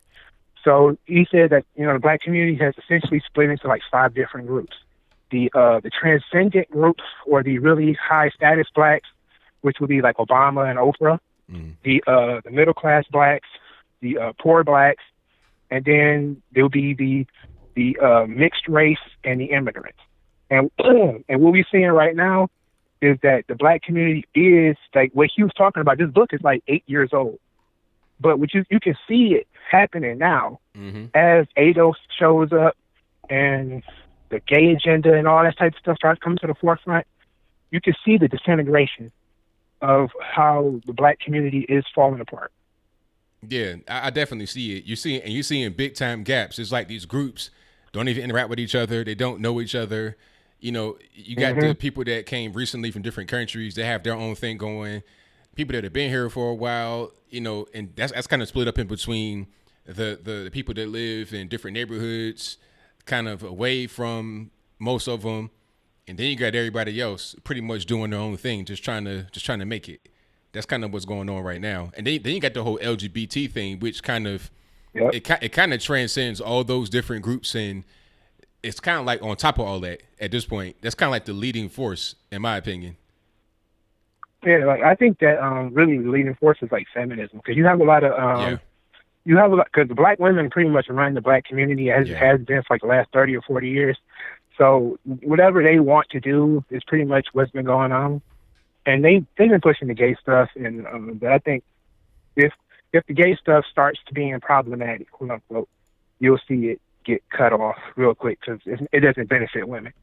But the interesting thing that I was about that subject is it comes off the back of the Du Bois double consciousness theory about what it means to be black in America, and I think that's a really interesting question. I was going to write an article about this.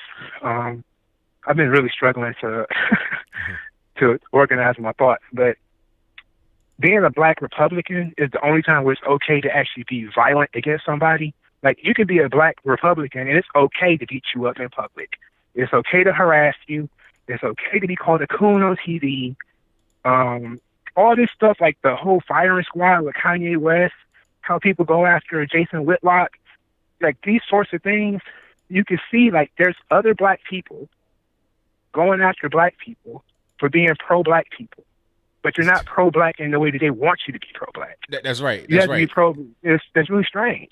Yeah, because I say I'm pro-black because I'm against abortion, which has killed 20 to 30 million black babies since 1973 Roe v. Wade. Pro-school choice, pro-Second Amendment. We need all these things, education, protecting ourselves. I mean, this is some basic stuff. And for that, I get called a coon. And the same people that say that about me, they say all you do is talk bad about black folks. It's not even true. Most of my content is political, and most people in politics are white. If you go to their particular platforms, it'd be a bunch of videos about black folks that they don't like, drama like Love and Hip Hop. So it's like, we got to just get our minds right, get out of this whole bizarro world where everything is reversed, where good is bad and bad is good. Yeah, that's kind of scary, though, because you're dealing with a situation where, and I think it goes back to what I just said, that people will just believe whatever certain people tell them. Yeah. That if you tell them, like I was telling somebody recently, that if you really wanted to change the black community, you could do three things. Get rid of the minimum wage, get rid of unions, and get rid of the third one. I can't remember. It's economic along those lines. I'll probably come back to it. But all of these things are racist. Unions were created for the purpose of keeping black workers out of the workplace. Minimum wage was instituted to keep black workers out of the workplace, to prevent them from being competitive in the workplace. These types of things, if people don't want to hear it, like if you hate the police, why do you want to abolish the Second Amendment? That doesn't make sense. It's like, how are you going to protect yourself? Right. If you're going to be marching because the school sucks, why can't we get rid of the schools? I don't get it. Like that doesn't make any sense. You can't. You don't. And I kind of accepted the fact that maybe they just don't want to answer the question. They just want to talk about it, because there is a lot of. It's very fashionable to stand on a soapbox and go on and on and on about something. And if you can collect a check, which a lot of these NGOs, which are run by leftists, especially black leftists, they're making money off homelessness and kids who can't read. Oh, it's big money. And stuff like this. It's like big money. They call it, they don't want to fix it. In California, they call the situation in San Francisco, they call that the homeless industrial complex, because there's so much money to be made. Like, they spend like $240 million on homelessness in the city. That's not even including the injection sites, clean needle exchanges, just for the centers and the food and all these kind of so-called resources. $240 million. Everybody getting their checks. That's how that goes. Mm-hmm. Yeah, and I was watching Coleon Noir. He's been doing the documentary on San Francisco. I saw that too. Yes, parts. I saw that. Yes, and one of the guys he was talking to, he's like, we come in here, we arguing. Meanwhile, the guy is still on the street. You're not actually fixing the problem. Right. And when you ask people about outcomes, how can you actually get the outcome that they want? They don't have no answer for that. They just want you to give up the government money, give up your money, give up your time, but don't dare ask for any type of outcome. Don't ask that the kid actually needs to learn how to read. We don't care about that. We just want to pretend that we care, because pretending that we care gets us more money than actually fixing the problem. That's and right. That's the black community in a nutshell, right there. Led by women who only care about things that they care about. Men are ineffective and they don't care. A lot of them are disappearing. You have leadership who are the most politically active, but are bought and paid for and don't really care if you actually fix any problems. And things just keep getting worse. Now you're going to get replaced by the Mexicans. Have fun with that. All right, man. It was nice talking to you. I'll probably call you Saturday if something else comes up. If not, I'll probably talk to you next week. But have fun, man. Have a nice stream. Thank you for the call, man. Definitely appreciate you. No problem. All right. Shout out to the caller, 100%. And back to this whole thing about the homeless industrial complex. They're not going to solve the problem. All they want is to get more money. They know that if they keep putting more money into the situation, it'll make the problem get worse. Because once you make things more comfy for these people, once you give them more resources and clean injection sites, navigation centers, which are nothing but a homeless shelter, once you do all that kind of stuff, you're going to encourage more homeless to flock to San Francisco. That's how that is. So it's never going to end. You're going to have all these meetings. You're going to have all these talks. And at the end of it, you're just going to have more homeless, and you're going to need more money to solve the problem with more homeless. It'd be a never-ending cycle. But let me get to the next call. 416 on the line. Who am I speaking to? Hi. And it's Cigar Box up in Canada. All right, Cigar Box. What's going on? Oh, man. We're living in a world of circus. I don't know. It's crazy. Here's something I bet nobody's heard of, even the Canadians out there who are listening. There was, after the Notre Dame fire over in Paris, we had a Muslim woman who she was or is the leader of something called the Quebec Solidaire Party, a political party in Quebec. And after the fire, she posted something up on, I think it was Facebook, and it said that the fire was a result of divine intervention, and it was related to France prohibiting the burqa. Wow. And then she also said if she was the prime minister, that or the leader anyway, I think the way she was reading it, that she would post firemen in the streets of the Basilica of Notre Dame Street in Montreal, because basically you're next. The church there, which that's like the most important church they've had since about 1824, basically saying it's going to be burnt down. And then she got a big backlash online, and she took it offline and said, oh, it was only a joke. Now, my beef with this is twofold. Number one, she's supposed to be, or is wanting to be, and I think she was at one point anyway, a politician. So that's a stupid thing to say as a politician, just totally ridiculous. If anybody else had said something like this, flipped the other way, we know what the heck would have happened. And yet this was not reported at all anywhere. Nobody had put this up. And the way that I look at it, now that she said, oh, it's a joke, you can make fun of stuff like that, that says to me, okay, everybody, start publishing those Muhammad cartoons. That's right. That's right. Man, Tony, that's absolutely ridiculous. It is. And you know what? I got to say one thing about this whole, like somehow banning the burqa in France is wrong. If banning the burqa in France is wrong, then you should be able to wear whatever you want to wear in Saudi Arabia, right? I should not be forced to wear the burqa or the hijab from a woman. So you can't say that one culture is wrong for having their standards of people dressing, and it's wrong, but a different culture can have their standards and it's okay. It's got to be, if we're going to say that Saudi can do whatever they want and so can France. But see, that goes back to what I was saying earlier about people view Christianity. Well, I'm going to say people. I mean, leftists. They don't really qualify as people. But anyway, leftists, they say that Christianity is the white man's religion and Islam is the brown man's religion. It makes no sense. It's not even true. But that's kind of how they view it. So that's why they give Saudi a pass, but they don't give France a pass. Well, I don't see how they can say that's a brown man's religion. There's a word in Muslim, I don't know what it is, and it's basically the absolute equivalent of saying N-word to somebody over here. Or abed, yeah. It means black slave. Yeah, apparently it's extremely offensive. Yeah. And I saw this because they have a thing called Speaker's Corner in London, and people get up and they just start blathering on about anything.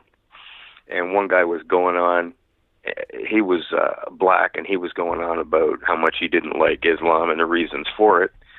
And there was a bunch of Muslims around, and they called the guy this name, you see. And then as they were calling him that, they turned around and there was a black Muslim standing there. And then he said, "Oh, we don't mean you. It's this guy over there." And I thought, really? You don't mean him, huh? And I mean, like, the guy had a look on his face. He didn't quite look all that convinced, even though he was Muslim, right? So I think that's a big pile of crap that they're still trying to feed people.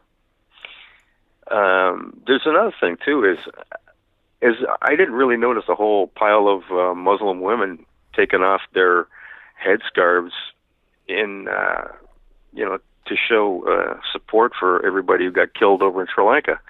The way that the women put on the headscarves for the New Zealand shooting.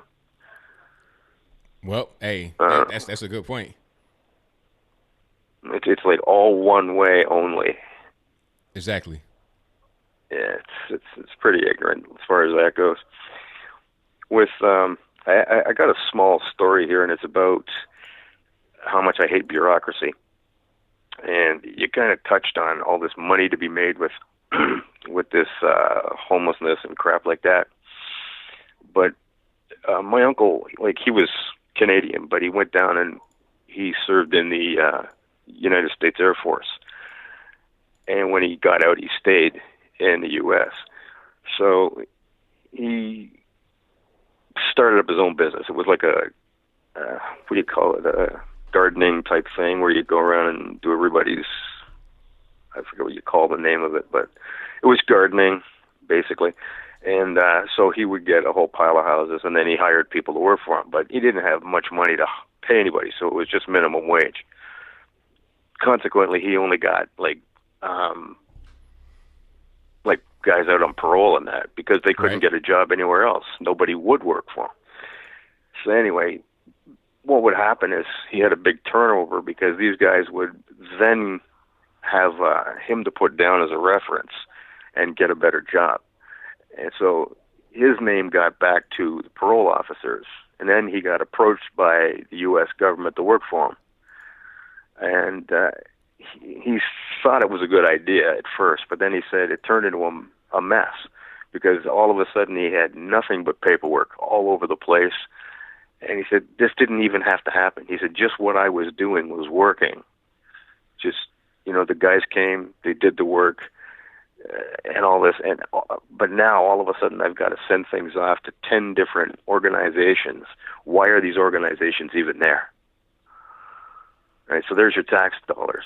And it's just as bad up here. Just as bad and stupid here in Canada. We set all these damn organizations up, and then all they do is suck money out of the taxpayers, and that's it. Like, I don't know. So that's another thing with AOC and the healthcare thing. She's trying to say Well, you see, everybody can have health care. That's going to be her socialist view, right? All we have to do is tack everybody onto it. Pretty much. I don't have to worry as somebody in the Senate because I'm going to have that golden type of health care. Look down my nose at everybody else. Anyhow, I'm going to let you go. Thanks for the time, and have a good night, man. All right. Thank you for the call. Definitely appreciate you. Thank you. All right. Thank you to Cigar Box for the call. Most certainly appreciate them. And shout out to the super chats right quick before I get to my next call. Thank you to Nathan Shield, who says Trump is in better health and works like a working class man. Bernie Sanders never worked. Very good point. And thank you to Truth Seeker for the donation. Definitely appreciate you, boss. But let me get to my next call. 647, you're on the line. I'm speaking to. Yeah, this is Ivan. And I saw your video earlier about the VA. Yes. Okay. We have 50 states in the United States, I think, right? 50 states. Uh-huh. Out of the 50 states, how many of the VA hospitals have trouble? Oh, I don't know. Okay, that's something that you should do research because the VA is not. They got problems like any other hospital got problems. I bet you walk to your local hospital. And so in the video, did I say that all the hospitals had problems in the VA? No, but you say that was very bad and da-da-da-da. The question was, did I say that all the VA, I said in the video that some of them are good, but the VA system as a whole has a lot of problems. I mean, you got the parking lot suicides, you got people killing themselves inside the hospitals, veterans camped out outside the hospitals. What other hospital in the USA has those problems? Well, but that's the problem that the veteran has. That's not something that has to do with the hospital. But veterans go to regular hospitals. But veterans go to regular hospitals too. So why is the VA like that? Well, if they camping outside because they can't see in a doctor. In the parking lot suicides. They camping because they can't. They have mental issues. Or they camping in the parking lot suicides. Yeah, but you got to know why they're camping. You're not giving the whole story. We're past the camping. I'm asking a different question now. What about the parking lot suicides? Yeah, the people committing suicide everywhere. I used to work in a hospital. There was a suicide watch. I had to watch the patient before they commit suicide. But in the parking lot, outside, does that happen? Sir, listen. Answer the question. In the parking lot outside, is that a normal thing that happens at hospitals? Yeah, just but regular hospitals? If this is the question: if this is a normal event or this is out of the norm? Does it happen at regular hospitals? Have you ever heard about that happening? Like an epidemic, like within a period of a week, you got 3 suicides in the parking lot. Has it ever happened? But this is something that happens yes or no? in one particular.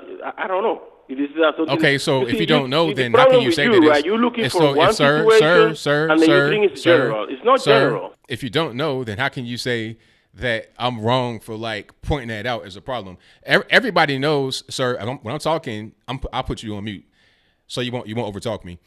The problem is we all know that it's a problem. It's not even a Republican or Democratic thing. Everybody knows that the VA hospital overall has issues. Nobody can really say that that's wrong. Everybody knows it. It's been a problem under George W., under Obama, under Trump. It's not a left or right thing. Everybody knows it. So I don't even understand why it's an argument. This is a basic thing that we all know to be true. So okay, so let me move forward. Okay, you put me off mute because that's why you keep playing games. You put me off mute. Oh no, I'm not playing games. Just because this is my show. So, now let me ask you this. So private insurance now because Obama, right? Because Obama, they can drop you, they can drop you, and they can deny you care. If we be for Obama, where they deny care, and then they could put you in a pool where they could jack up the prices, how that will solve the problem with the VA? People in these soldiers when they come home, will come with all kind of problems. Some come with physical problems, some come with mental problems, some come with injuries that you can see. So with all kind of problems. So how the private insurance company gonna make money out of these people? What is the question? What are you asking me? You said that that we should give it up to the insurance company. I believe that you said the insurance company is gonna fix the problem. No, I didn't. If this would have been before Obamacare, right? I did not say anything about insurance companies. I don't understand why you brought that up. That's what you say. So you say the insurance company they will get an incentive. Because the VA hospital I did not say anything about insurance companies. Sir, listen to what I'm saying. I did not say anything about insurance companies. So let's ask a question about a thing that I did say. What do you say? So what do you say then? Oh, if you want to know what I said, then how you going to try to debate me on it? So I'm waiting for you to. How about I tell you my solution, then you can react to it since you don't know. Okay, what's the solution? Now here's the solution. My solution would be have it be open to private hospitals, not just the VA. So if you are, you're a veteran, you can go to a private hospital if you want and have a government pay for it. I ain't saying nothing about no private insurance. That's what you said. You said the private insurance will give. No, I said the government is a government private. How many private hospitals we have in the U.S.? Sir, listen to what I said. You said that I said private insurance. I said the government should pay for it. Is it government private insurance? Yes or no? The government don't have a private insurance. All right, then. So what are you talking about? Let's talk about what I said. Again, since you're not listening to what I said, I said that if you are a veteran, rather than having to go to the VA hospital all the time, you should be able to go to a private hospital, because a lot of times what happens is the VA center is too far away. Sometimes the center is bad. But they're already working. I'm gonna finish what I'm saying. Then you can talk.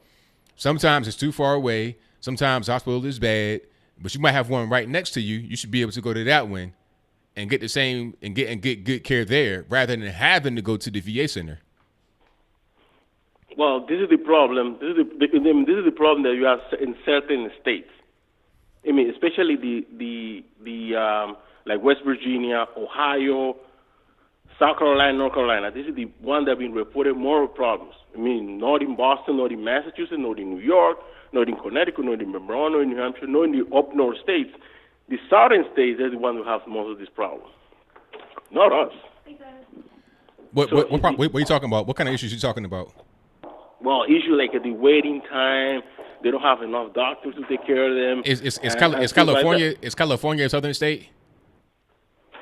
California is not a southern state. Okay, no. so but do they have problems over in California with the VA hospital? Yes, they do. So when you say it's only the South, it's not us. You're not even really. It's not even really a North or a South thing. It's about the particular region. Most red states have the problem with the VA. I mean, so California is blue as they get. So why is it bad over there? California is the bluest state in the nation, yet the whole situation is in shambles. So explain that one. Could be a mismanagement problem. Okay, all right. But when it was the South, all of us say, oh, it was the red state. But then when I say it's a blue state, management problems. That's the problem. It's management. Okay, I got you. I see how you operate. No, but it's management. It's really okay, but you won't say the same thing about the South though. In the South, you'll say I muted you. In the South, you'll say it's because it's a red state. But in California, in the blue state, you'll say, oh, it's because of management, not because it's a blue state. Okay, so if you're talking right now, it doesn't even really matter. I'm gonna take you off of mute, and then you can say what you had to say. There's more people that enroll in the military living in those states that live in the northern states. That's a fact. You said what? You live in West Virginia. Hold on. You said what now? There's more people enrolling in the military living in those states. In what states? Ohio, West Virginia, North Carolina, South Carolina, LA Tennessee, Alabama. LA County has 10 times the population in West Virginia. What are you talking about? LA County by itself has 10 times West Virginia's population. But there's more people enrolled in the military. Sir, you're not listening to. You're not able to put two and two together here. California, LA County has 10 million people. You're talking about one place. You're talking about how come there's not a problem in Boston? How come there's not a problem in New York? I don't know. How come there's a problem in New Jersey? I mean, you're talking about. I don't problem in Delaware. You're talking about just that particular. I'm gonna answer your question if you just be quiet. You're talking about just those like 3 cities. And that's just your particular experience, but you don't know about every city in the United States. There are plenty of cities and plenty of states. You can have a VA hospital in Virginia, like let's say in Virginia Beach or Norfolk. It could be great in Norfolk, but then once you go up the road to Richmond, it could be bad. It's only an hour and a half, 2 hours away.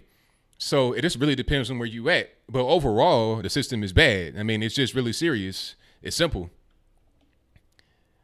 You were on mute the whole time, so if you want to talk now, you can. Most of there are only a few states that have major complaints. There's problem, sure. There's problem in your. Okay, so what you're gonna do right now is go move on to the next thing, and then I get to my next call. way, most overall the hospitals. Sir, I don't have all day to be. There are problems. I don't have all day to be arguing with you. So what I'm gonna do right now is go ahead and hang up. Have a nice day. All right. Shout out to the caller. I try to have the different side on occasionally. So just only reason why I do that is because nobody can say ABL, you're an echo chamber. Because I don't, nobody can say that. So the VA hospital, it has problems all over the country. Some of the hospitals may be fine. Some of them are not. The issue is very widespread and everybody knows it. This has been going on since like, it doesn't matter what the president, it's the problem is inherent to the VA system because it's run by the government. Things that are run by the government aren't usually run well. It's so simple. I don't understand why it's so hard to understand. 765, you're on the line. I'm going to speak it to. 765, yes. Hello? Yeah, can you hear me, boss? Yeah, I hear you. I hear you, sir. All right, so do me a favor. Don't talk to the screen. Just talk to me on the phone. If you have speakers on in the background, turn those off for me. That'd be great. Yeah. Yep, I just got you. All righty. Yeah, I was going. I've heard a couple of things that have been a little bit troubling, like just from certain callers today. Higher education, it's been a problem in many ways for a long time, as well as basic lower education. I don't think it's ever not been indoctrination. I don't know, in some way or another. But even what I'm seeing now, because of and it seems like everybody that's calling in, there are absolutely race issues in this country. Absolutely, always have been. So it looks like they're going to be for a bit. But we're playing into it, man. Everybody has their own struggle. A lot of us are poor, and a lot of us don't get the same opportunities. I wasn't poor growing up, and I did get more opportunities than other folks because I was growing up as a white male. Went to college, got a master's degree. Hold on. Say that one more time. I went to college and got a master's. No, before that. I was more privileged growing up because I am a white male. So just by being white, you think that gave you an advantage in society just by being white? Because of the area that I live in, sir. Okay, where you live? Indiana. Oh, so just by being a white male in Indiana, that gave you a leg up? Like, how did it give you a leg up? There in my county when I was growing up, there were probably most of the African American community lived in the southern part of the county, and it wasn't big at all. It's a big GM county. That's when we drew a lot of people down from Detroit. But a lot of the small towns here in Indiana are mostly white, man. And it's not like we have an advantage only because we were white. It's just because maybe just be more because smaller class sizes, more teachers per student. But it's like it boils down to stuff it goes way deeper than what people are touching on. So I'm like, are you still trying to explain the whole, white male advantage things? I'm having a hard time kind of figuring it out. Were you still? I'm saying that there is a white male advantage in this country. I'm not like never been a leftist or liberal. I do see it. I don't think it's nearly to the extent that it's made out to be. It is systematic. But you got to like, I'm having a hard time like picking up what you're trying to drop down to me. Like, I don't understand this whole white male advantage. I'm saying everybody's calling in and speaking. So like, we're speaking about the left a lot, criticizing or, like what we could do on the right to help what they're doing wrong. Everybody's speaking so tribally. This is America. We're not. Humans started as as a species, a tribal species, but we, as we've advanced and whatnot, and civilization became upon us. We're not a tribal species anymore, especially in a world of nation states. So, like, I'm going to cut you off. I feel like you're kind of like not really saying what you want to say, but don't be afraid to say what you want to say. This is a safe space. I ain't gonna get mad at you. Oh no, it's not that. I'm just trying to figure out the most efficient way to say it. Like, just say it. Just say it from your heart. We're not a bunch of tribes, man. We're Americans. That's what it really boils down to for me. Okay. I mean, I'm with you. I agree. But there are certain little communities that exist. I mean, we can't ignore the communities that exist. You got little pockets of people, white, black, Hispanic or whatever. They exist. But at the end of the day, if you're a citizen, we're all Americans. That should be what unifies us. It should be, keyword. Some people want to see us divided. But I'm still trying to figure out this whole white male advantage thing. I don't understand. Because I'm struggling to figure out what you were trying to.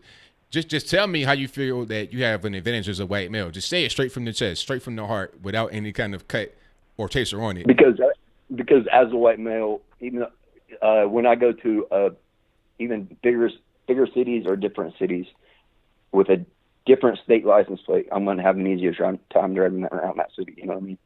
Like, okay. Now, I've been in Tennessee. Like, I'm in the South, right? So, okay, I'm gonna ask you this question: do you think that if I come from a different state and I live in the South as a black person, that I would get kind of, I might get pulled over a little bit more, and maybe a little bit more, what they call it, profiling going on because I'm a black guy in the South, a different license plate. Would that kind of go on, but not so much to a white guy? I can't speak for other states other than the ones I've lived in. But I'm talking about the South in general. Like, would you say that the South has an issue with that more than the North? Well, no, not at all. I wouldn't say that at all. Is it the same? Well, see, nothing is. I think we're trying to like pasteurize everything or homogenize it. I'm just trying to like get to the core of it. I'm trying to get down to the root because I'm gonna tell you. I'm gonna just go ahead and say what I got to say. Like, yeah, I want to. I've been like, I'm from Virginia, right? I'm from Virginia. Right. I've been in Tennessee for a while. For like the first couple months, 2 or 3 months, I had my Virginia plates, and I'm driving around every day, no problem. It's never a big deal. I'm parking in front of my house. It's all good. I don't have these kind of issues. Like this whole thing about you might have an easier time being able to move around and all this and that as a white person. I've never had any issues moving around. It doesn't matter where I'm at. And I'm originally from West Virginia, 95% white state, and never had any kind of issues moving around, doing whatever I want. Nobody's going to say, or they get looked at differently because they black. I got 3 white aunts. It's not even, the race thing is over. Some people want to keep the race thing alive, but as far as it being like this intrinsic and what they call it, like this thing that's woven into society, that's no longer the case anymore. It's just not. Actually, it's kind of the other way around.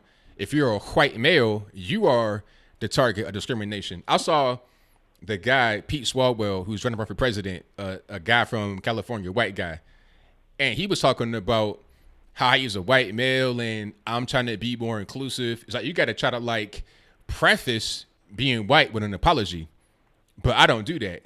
I could say certain things that you can't. It's kind of like it's reversed, if anything. But as far as it being a thing that's like in society, like where you can't even move around, it's just not like that no more. I wouldn't try to exaggerate that point. It does exist to a certain extent, and I don't apologize. I wouldn't apologize for being white or anything. All I'm saying is that there is a certain level of there's just it's different in different areas of the country, I guess.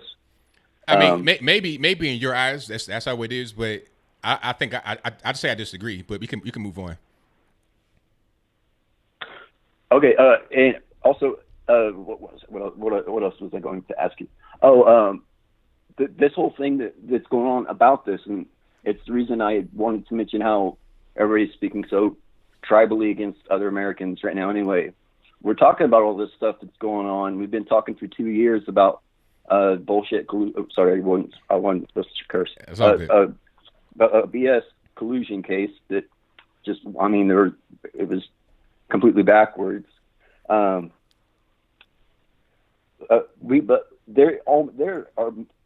I can't even. We've lost count.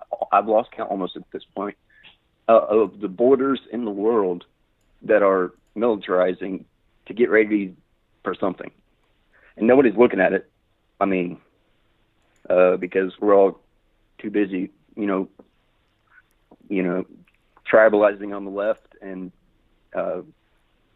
being. I don't know. I don't even know what we do on the right anymore. I think on the right, we're trying to fight against what the crazy things the left are doing. I think we're just trying to get the country back to kind of the same place because the left is trying to drag it into this weird unknown territory. But thank you for the call, man. I'm gonna get to a few more on the line. Definitely appreciate you. Well, one more question, sir. All right, go for it. Have you read A Love Letter to America by Yuri Bezmenov? He wrote it under. He's a. I know who he is. I've not read that before though, but I'm gonna check it out. Yeah. He wrote it under the name Thomas Schumann. Definitely check it out, about the subversion of America through liberal culture. Definitely will do, man. Thank you for the call. All right, thanks. Shout out to the caller. I've seen that subversion of America. It was like a little lecture he did. I did not read the letter, but I saw what he did. I watch that all the time. It's kind of like a required listening for me. 702, you're the line. Who am I speaking to? Hey, it's Robert in Vegas. All righty, what's going on? Hey, I was just, have you heard about Brunei? What's going on over there? No, I've not. Oh, they're asking the EU to accept them for their diversity right now because they're instituting stoning gay people to death. Yeah, I did hear about that. Yeah. Isn't diversity great? That's crazy, and I'm not hearing a bunch of outrage from the left. I mean, imagine if this were a Christian country talking about doing this to non-believers. It's all that will be talked about all over TV for forever. That's all that will be talked about. Oh yeah, I mean, and the EU actually said no to diversity. The EU is evil people for not obeying Sharia law. Yeah, exactly. It's crazy. It's a crazy world we live in where you can just do that and it's not really a problem. I mean, you got these Islamic countries. You got slavery going on still, stoning people to death. People getting caned in the streets is just a normal thing.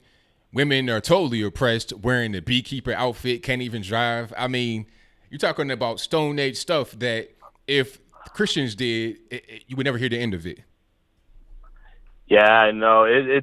I was just I heard that today, and I was like, oh my God, that's messed up. It is. But yeah, I was also checking out what's going on over in England too with the Brexit stuff, or not Brexit. Yeah, Brexit. Oh man, those guys are getting tore up. They can't get out of the EU. It's been a mess. I thought when they had the referendum that it'd just be kind of a seamless transition. It's like, okay, yeah, we voted to leave and we can leave, but they keep having votes and this kind of delay, that kind of delay, this kind of caveat and all this. I'm like, man, this is ridiculous. You should just be able to leave if you want to leave. I don't understand what's the big deal. Now they're putting it off to Halloween. Last I heard. That's crazy. I mean, at this point, it's like, will it ever get done? It's been years now, literally years. Yeah. Well, that's where Sargon of Akkad is running for EU now, just so he can go over and troll them in the EU, right in Parliament. Right. that'd be so cool. Absolutely. Well, I'll let you get to some more callers. I just wanted to call in, say hey, and mention a couple of these things. All right, thank you for the call, man. Definitely appreciate you. You take care. All right, now, same to you. All right, shout out to the caller. Most certainly appreciate him. Let me get to a few more calls. 856 on the line. Who am I speaking to? Claire from New Jersey. All righty, Claire. What's going on? I just wanted to touch base with the guy that you just had on there that was speaking about white people, particularly white men, having some kind of white privilege. Yeah. And I think that happens a lot in our society. And what they don't understand is it's not a white privilege. It's a class privilege. Mm-hmm. The rich have the privilege. There are poor whites that will go to jail just like everybody else, regardless, get pulled over, all them other things he was talking about, like everybody else. If anything, white males are the only non-protected class in this country. That is correct. So I'm a little confused on why so many people believe this idea that there's some kind of privilege. I think what happens is that in his case, he was looking at his particular situation as far as how he was living in his town, and then he would see the black side of town and how it was worse. And he thinks, oh, because that's the case in my particular area, then I must be privileged. But it's other things that lead into that, because where I'm at right now, I'm in the South, and there's a lot of poor white folks out here on the streets begging for change and everything else.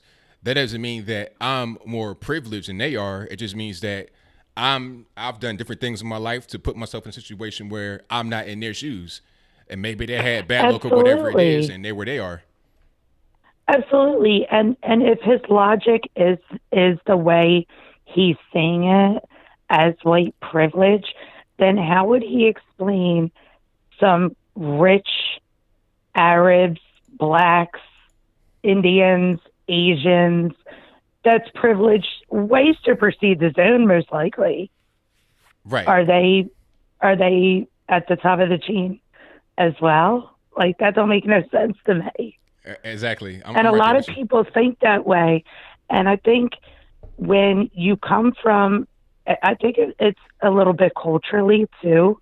I think when you have parents that have expectations of you and raise you in a manner to be accountable for your behavior and do what you're supposed to do to get where you need to go, I think those are the people that succeed.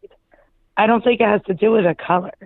I think it has to do with your own, like, what you want to do with yourself, and a lot of influence from parents that are doing what they need to do to make sure their children are successful. That's right. Absolutely. I don't understand this whole situation. And I think maybe it comes from, which the left really loves to push this, the indoctrination, again, of the school system. When you are a child in the first grade, and we'll hypothetically say, because I am in fact white, and you are in fact black, they teach everything about slavery, starting from the first grade. And they only teach you the slavery of this country from white to black. They don't teach you really in depth about how Africans collected and sold their own people. They don't really teach you about the Mediterranean trade and things like that. And when you're young to hear these types of things, in my opinion, it makes the white kids in the classroom feel guilty. Of course, you're going to feel that guilt. And the black person's going to feel belittled, used, abused, and angry. Yes. And rightfully so. But when they put that out there from a very young age, that, I think, is the number one contributor to the way it's all fallen out since then. It is the worst idea. They'll rip down the statue because, you know, they don't want to remember whatever, but they'll teach this from first grade. And it just makes no sense. Exactly. I don't understand it.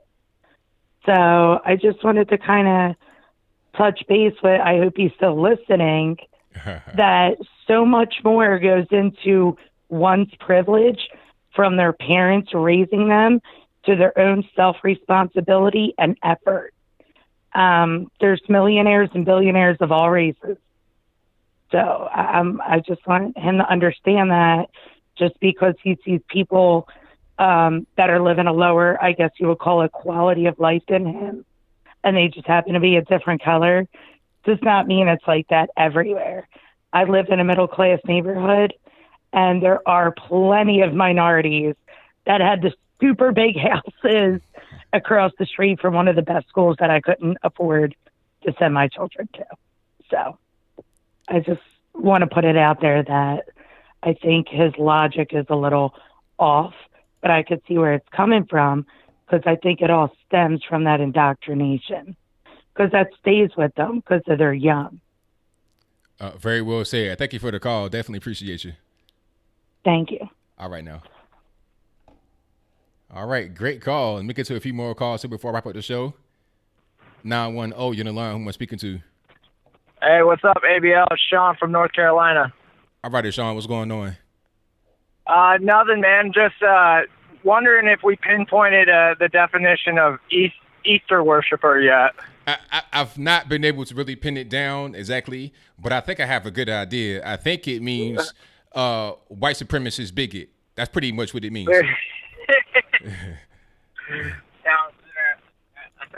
think I might be an Easter worshiper.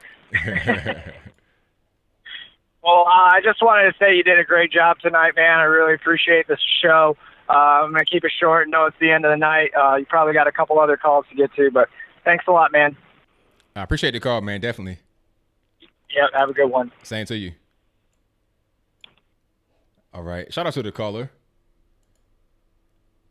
Okay. I pushed the button right there. 214, please call back. I'll get you on the line. There we go. 214, you're on the line. Who am I speaking to? Hey, hello? Yes. Oh, okay. Hey, man. What's going on? This is Tariq, man. What's going on, Tariq?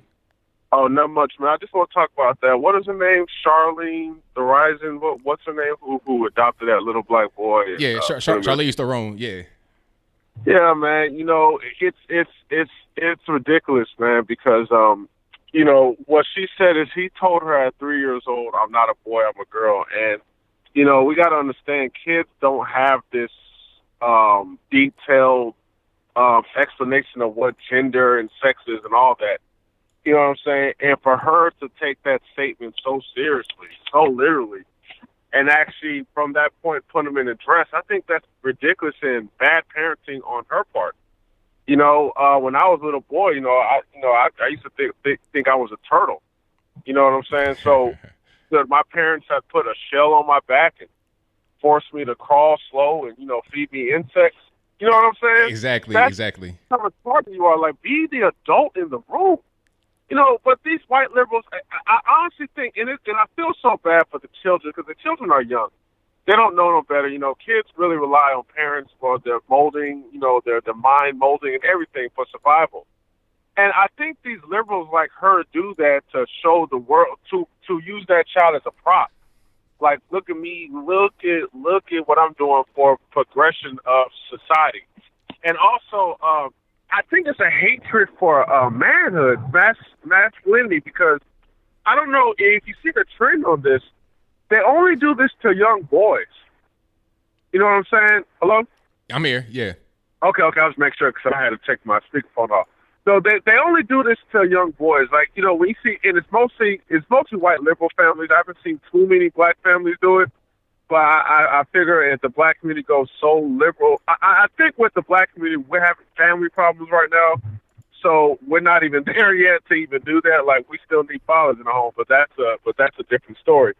But yeah, it's mostly white liberals doing this, and they typically do males this way. Like, I've seen so many videos of white couples, and they leave their daughter. Their daughter can be a girl.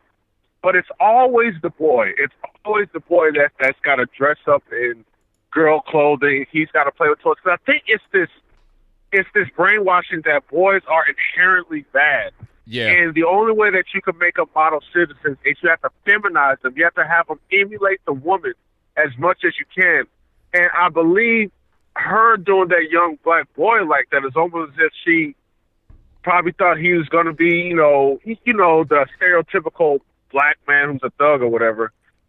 So she got to make him into a female to be a model citizen. And it's just, it's just frustrating and sad because the poor boy never had a chance. You know what I'm saying? Like, it's almost like forced homosexuality on him. You know what I'm saying? It's forced because the thing about it is, she don't have to put him in these women's clothes. He could say whatever he wants to say, but at the end of the day, it's up to her as an adult to set the boundaries for her child. Exactly.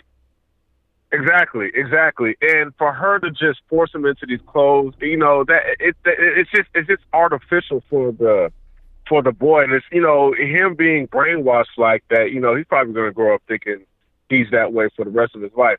But yeah, man, I just think it's just a whole hatred of men, manhood, masculinity, ran by these bitter feminists who guys don't talk to, so they just like to ramble about how bad men are. If you notice, typically beautiful women or women who have dads in their lives or, who hang around guys, they don't really have this chaotic view of men. They kind of like hanging around dudes. It's just these women who have bad luck with men who are just constantly harping about men.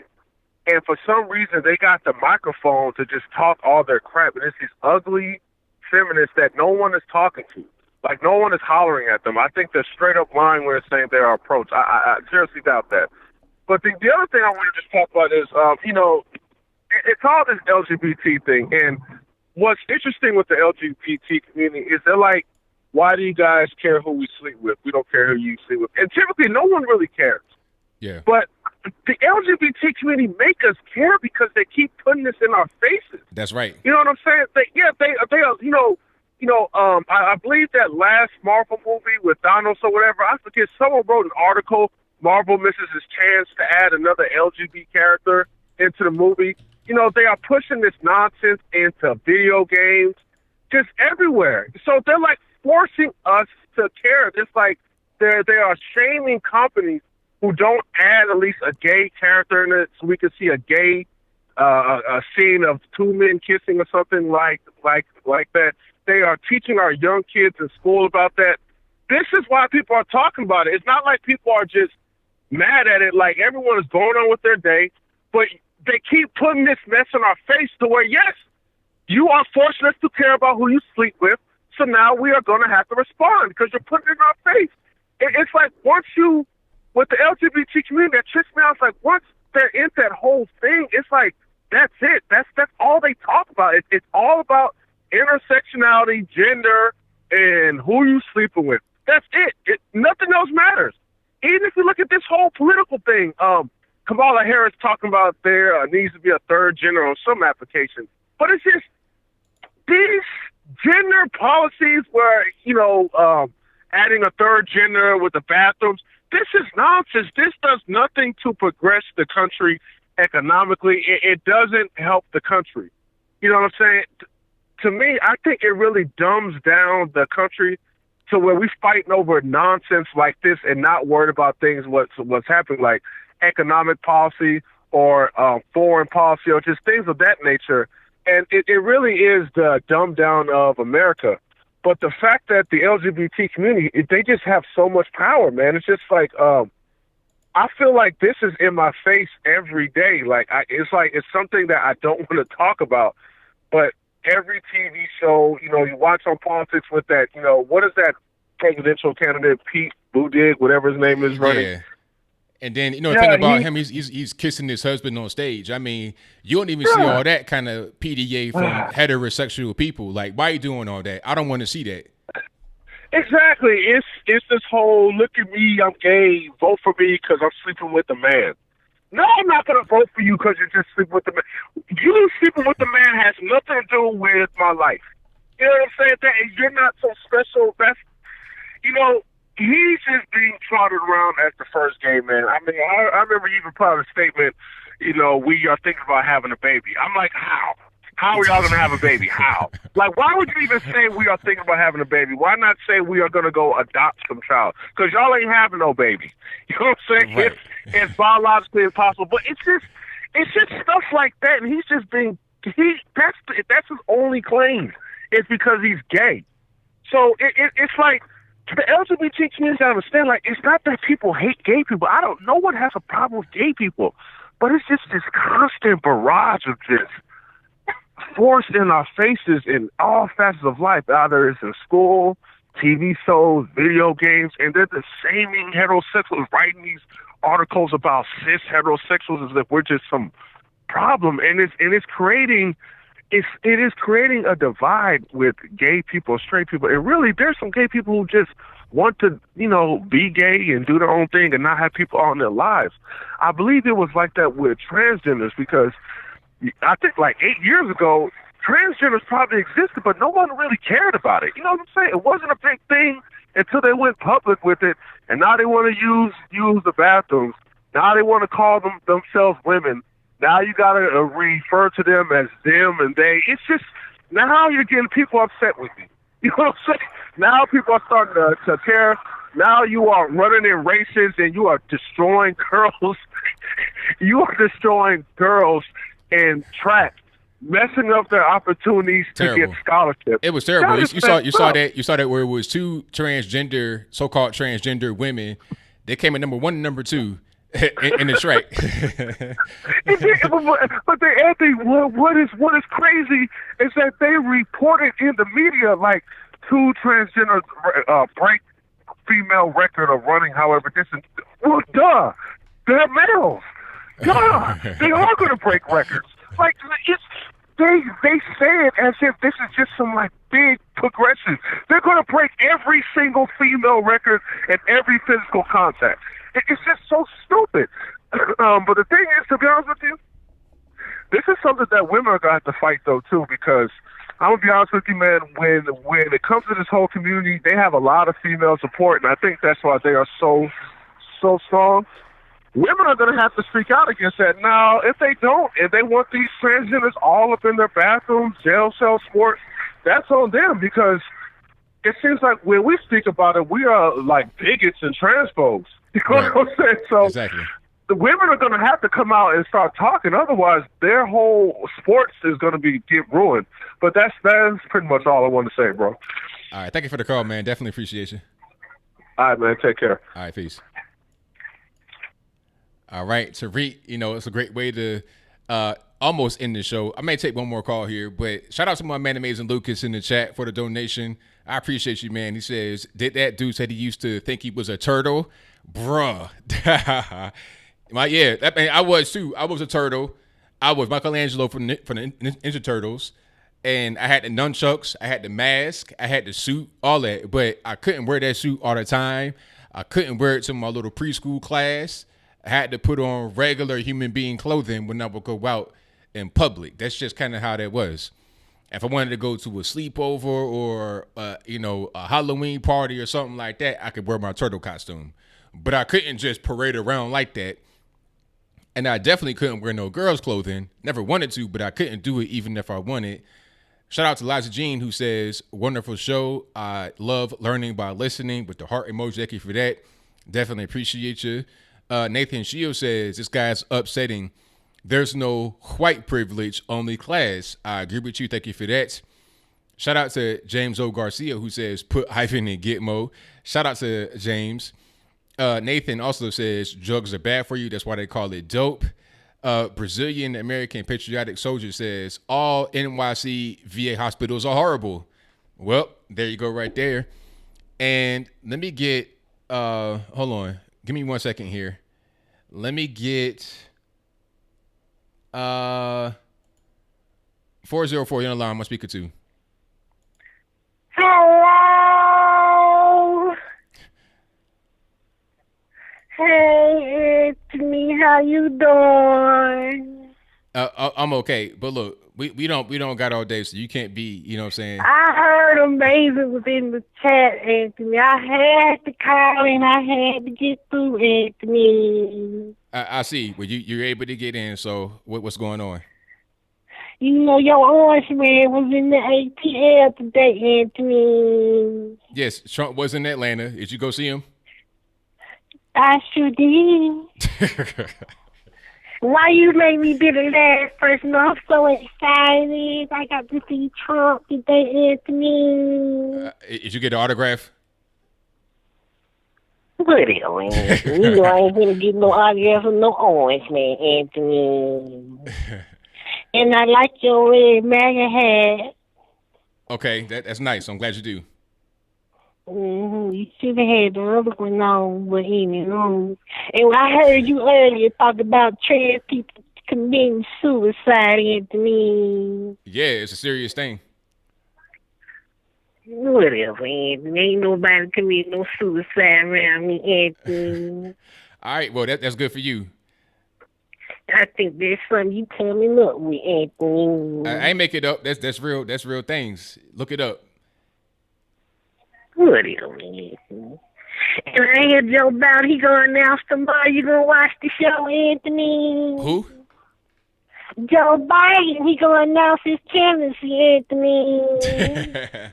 Well, hopefully he don't have no kids around him, because that's somebody I won't trust around nobody. Well, man, you just don't want to see Joe be in the White House, then, Anthony. He ain't gonna win no way. Go ahead, though. Yes, he is. And I heard your video earlier where you was talking about AOC, Anthony. Yeah, what about AOC? Are you a fan? Well, Anthony, you know I'm a veteran, Anthony. Oh, you were a veteran. What branch were you in? I was in the Navy, Anthony. What you think? And she crazy, Anthony. Something wrong with her, because I be having to wait almost 6 months for a medical appointment, Anthony. Yeah, I bet you have. So you think that the VA hospital is wrong, right? It's not really the way it's supposed to be. Anthony, I'm just gonna say one thing. We don't agree on a lot, but AOC, she's stupid, Anthony. Yeah, she is, for sure. But anywho, I ain't gonna talk bad about people that ain't here, but you need to tell your friend Nippin, I said, stay out my DMs now, Anthony. No more of that, Anthony. Hey, I can't control what nobody do. You know, if they want to, that's their business. I can't control that. And he trying to plan him a trip to Atlanta, but he come on over here. But anywho, Anthony, I'm finna go because I know you want to go do your thing, but I heard Amazing was in the chat. Where he at, Anthony? I don't know. You got to talk to him and say what's up. Anthony, just tell him to go type something in that chat room, Anthony. I can't. I don't got no control over that. Yes, you do, Anthony. Say his name, Anthony. I'm good. No, thank you. I'll pass. Just say his name, Anthony. I'm good. Damn, he was typing the chat, Anthony. Oh. Anthony, I'm just, I got to go, Anthony. I got to go, All right. You have a Anthony. Okay. All right. You have a good night. All right. You have, I still want to get in that car. okay. All right. Caller. Look. Cool. All right. Now, goodbye. Hey, that caught me off guard. I didn't expect that one to get so loud like that. That was crazy. Okay, that was too much. Shout out to Lucas. Hey, your caller. Hey, that's your fan, Lucas. So I don't know what you got going on over there, but that's your friend. And shout out to Sorcerer, who says, I was Wolverine when I was a kid, using that X-Men comic as my first. Come on, why y'all putting stuff in the chat now and I gotta get ready to go, man? Y'all are crazy. Okay, let's get one last call and then I'm done, because y'all are ridiculous. All right, Nippin, what's going on? Not much. How you doing? Everything's good, man. Yeah, for a second I thought she was going to be your last caller, or he. I don't know whether it was a troll or not. That's a ma'am. Yeah. Yeah. Take off your mask, whoever you are. We know you're a troll. Yeah, pretty much. Yeah. More. housery by Charlize Theron I've seen. Yeah, you saw that where she's going to have her adopted son be raised as a girl. No, you told me about that in the last one. I mean, please, this is getting too far. Yeah, I mean, much. Put a sock in it, as the British would say. Yes. In other words, just shut up about the whole situation. Exactly. And then voting in prison? Nuh-uh, not a thing. Not if I was the governor of a certain state, not happening. Absolutely not. Can't do it. If you're in prison, you're there for a reason. You have no rights other than to go to the toilet, maybe basic rights. You have no federal rights. You don't have the right to vote. You don't have the right for, Exactly. I mean, once you in jail, all those rights go bye-bye. That's just kind of how it goes. Exactly. And then there's the Sri Lanka. All my respects go to the victims of that horrific massacre by ISIS. That's right. I don't know if it was by ISIS or a regional terrorist group in Sri Lanka. Well, ISIS claimed responsibility, so it probably was them and also the local group as well. Like, joining together doing that. Yeah. Anyway, look. Now, it was a tragedy. So was the New Zealand attack. But now, as the leftists always do, they always have to say one thing about something and another thing about another. That's right. And yeah, that's exactly what happened. Easter lovers. No, just no. I was watching that video on Paul Joseph Watson. What video was that? He just released it a few days ago.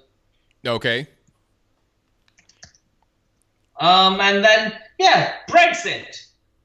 We're in limbo, practically. Is it ever going to happen? I don't know. That's what I meant by limbo. We don't know if it's going to happen. We don't know if it's not going to happen. Yeah, it's pretty weird. It's like, at a certain point, it should just, y'all should be able to, as you say, get on with it. Yeah. And, speaking of Islamic attacks, since Sadiq Khan became the mayor of London, homophobic attacks in the east part of London have gone up because there's such a high Muslim population over there. Right. Yeah, I mean, I wouldn't doubt it. That makes a lot of sense. Yeah, there's literally a mosque every 5 miles in the east part of London. Wow. That's pretty crazy. And that was a part which was historically a very Christian area. Like you had the Church of Bow Church. Yeah. Well, not anymore. It's it's now. Yeah, and now there's so much Allahu Akbars. Yeah, pretty much. Yeah, but the further east you go, the more it's mainly towards central London. You would see those mosques. Now, have you heard the prayer 5 times a day, all that kind of stuff, in the loudspeaker? Have you heard that in London? No. Okay. But what I have heard in London is like there was a huge climate change protest in central London. Oh, that's pretty weird. Why? I don't understand why they would be protesting in London for climate change. It's not like London is a big polluter like China or India. So what it be doing? I don't know. Like, time is almost up. It's the end of the world. Please give me a break. If climate change was so bad, the world would have ended like 20 years ago. Yeah, exactly. I mean, it's not really that deep. Yeah. And we have no idea when or if Brexit is going to happen. So yeah, no idea. Not at all. And I'm not confident. I'm not confident. Well, hopefully it does happen, but I'm Yeah. almost I'm pretty much over the time. So if you got one more topic to cover, we can cover that. Then I got to wrap it on up. Yeah, Virginia healthcare. What of it? VA healthcare, the Veteran Yeah, Administration. apparently Alexandria Ocasio-Cortez loves it. I tried doing it with the accent. No. Yeah, the VA healthcare, that's the Veterans Administration, Veterans Affairs. What it is veterans get healthcare just for them. And the system of VA healthcare is not really run very well. It's run very poorly. A lot of veterans have been complaining about it for many years. But she came out and said that the VA healthcare system is great and we should keep it and we shouldn't privatize it, this, that, and the third. Meanwhile, people are dying in the hospital, killing themselves in the hospital. But she says it's great. So a lot of veterans got really upset about that, and that's a problem. Yeah, she's showboating a lot. And trying to debate with a leftist is trying to negotiate something with a brick wall. Yeah, pretty much. There's a difference between a leftist and a liberal. Exactly. All right, well, Nippin, Yeah. we got to go ahead and wrap it up, man. So I'm over my time. It was nice catching up with you. Oh, as always, man, definitely appreciate you for the call. I shall see you on Sunday. All right. Yes, Sunday my time, Saturday yours. Saturday my time, that's right. Yeah. All right. Peace. Peace.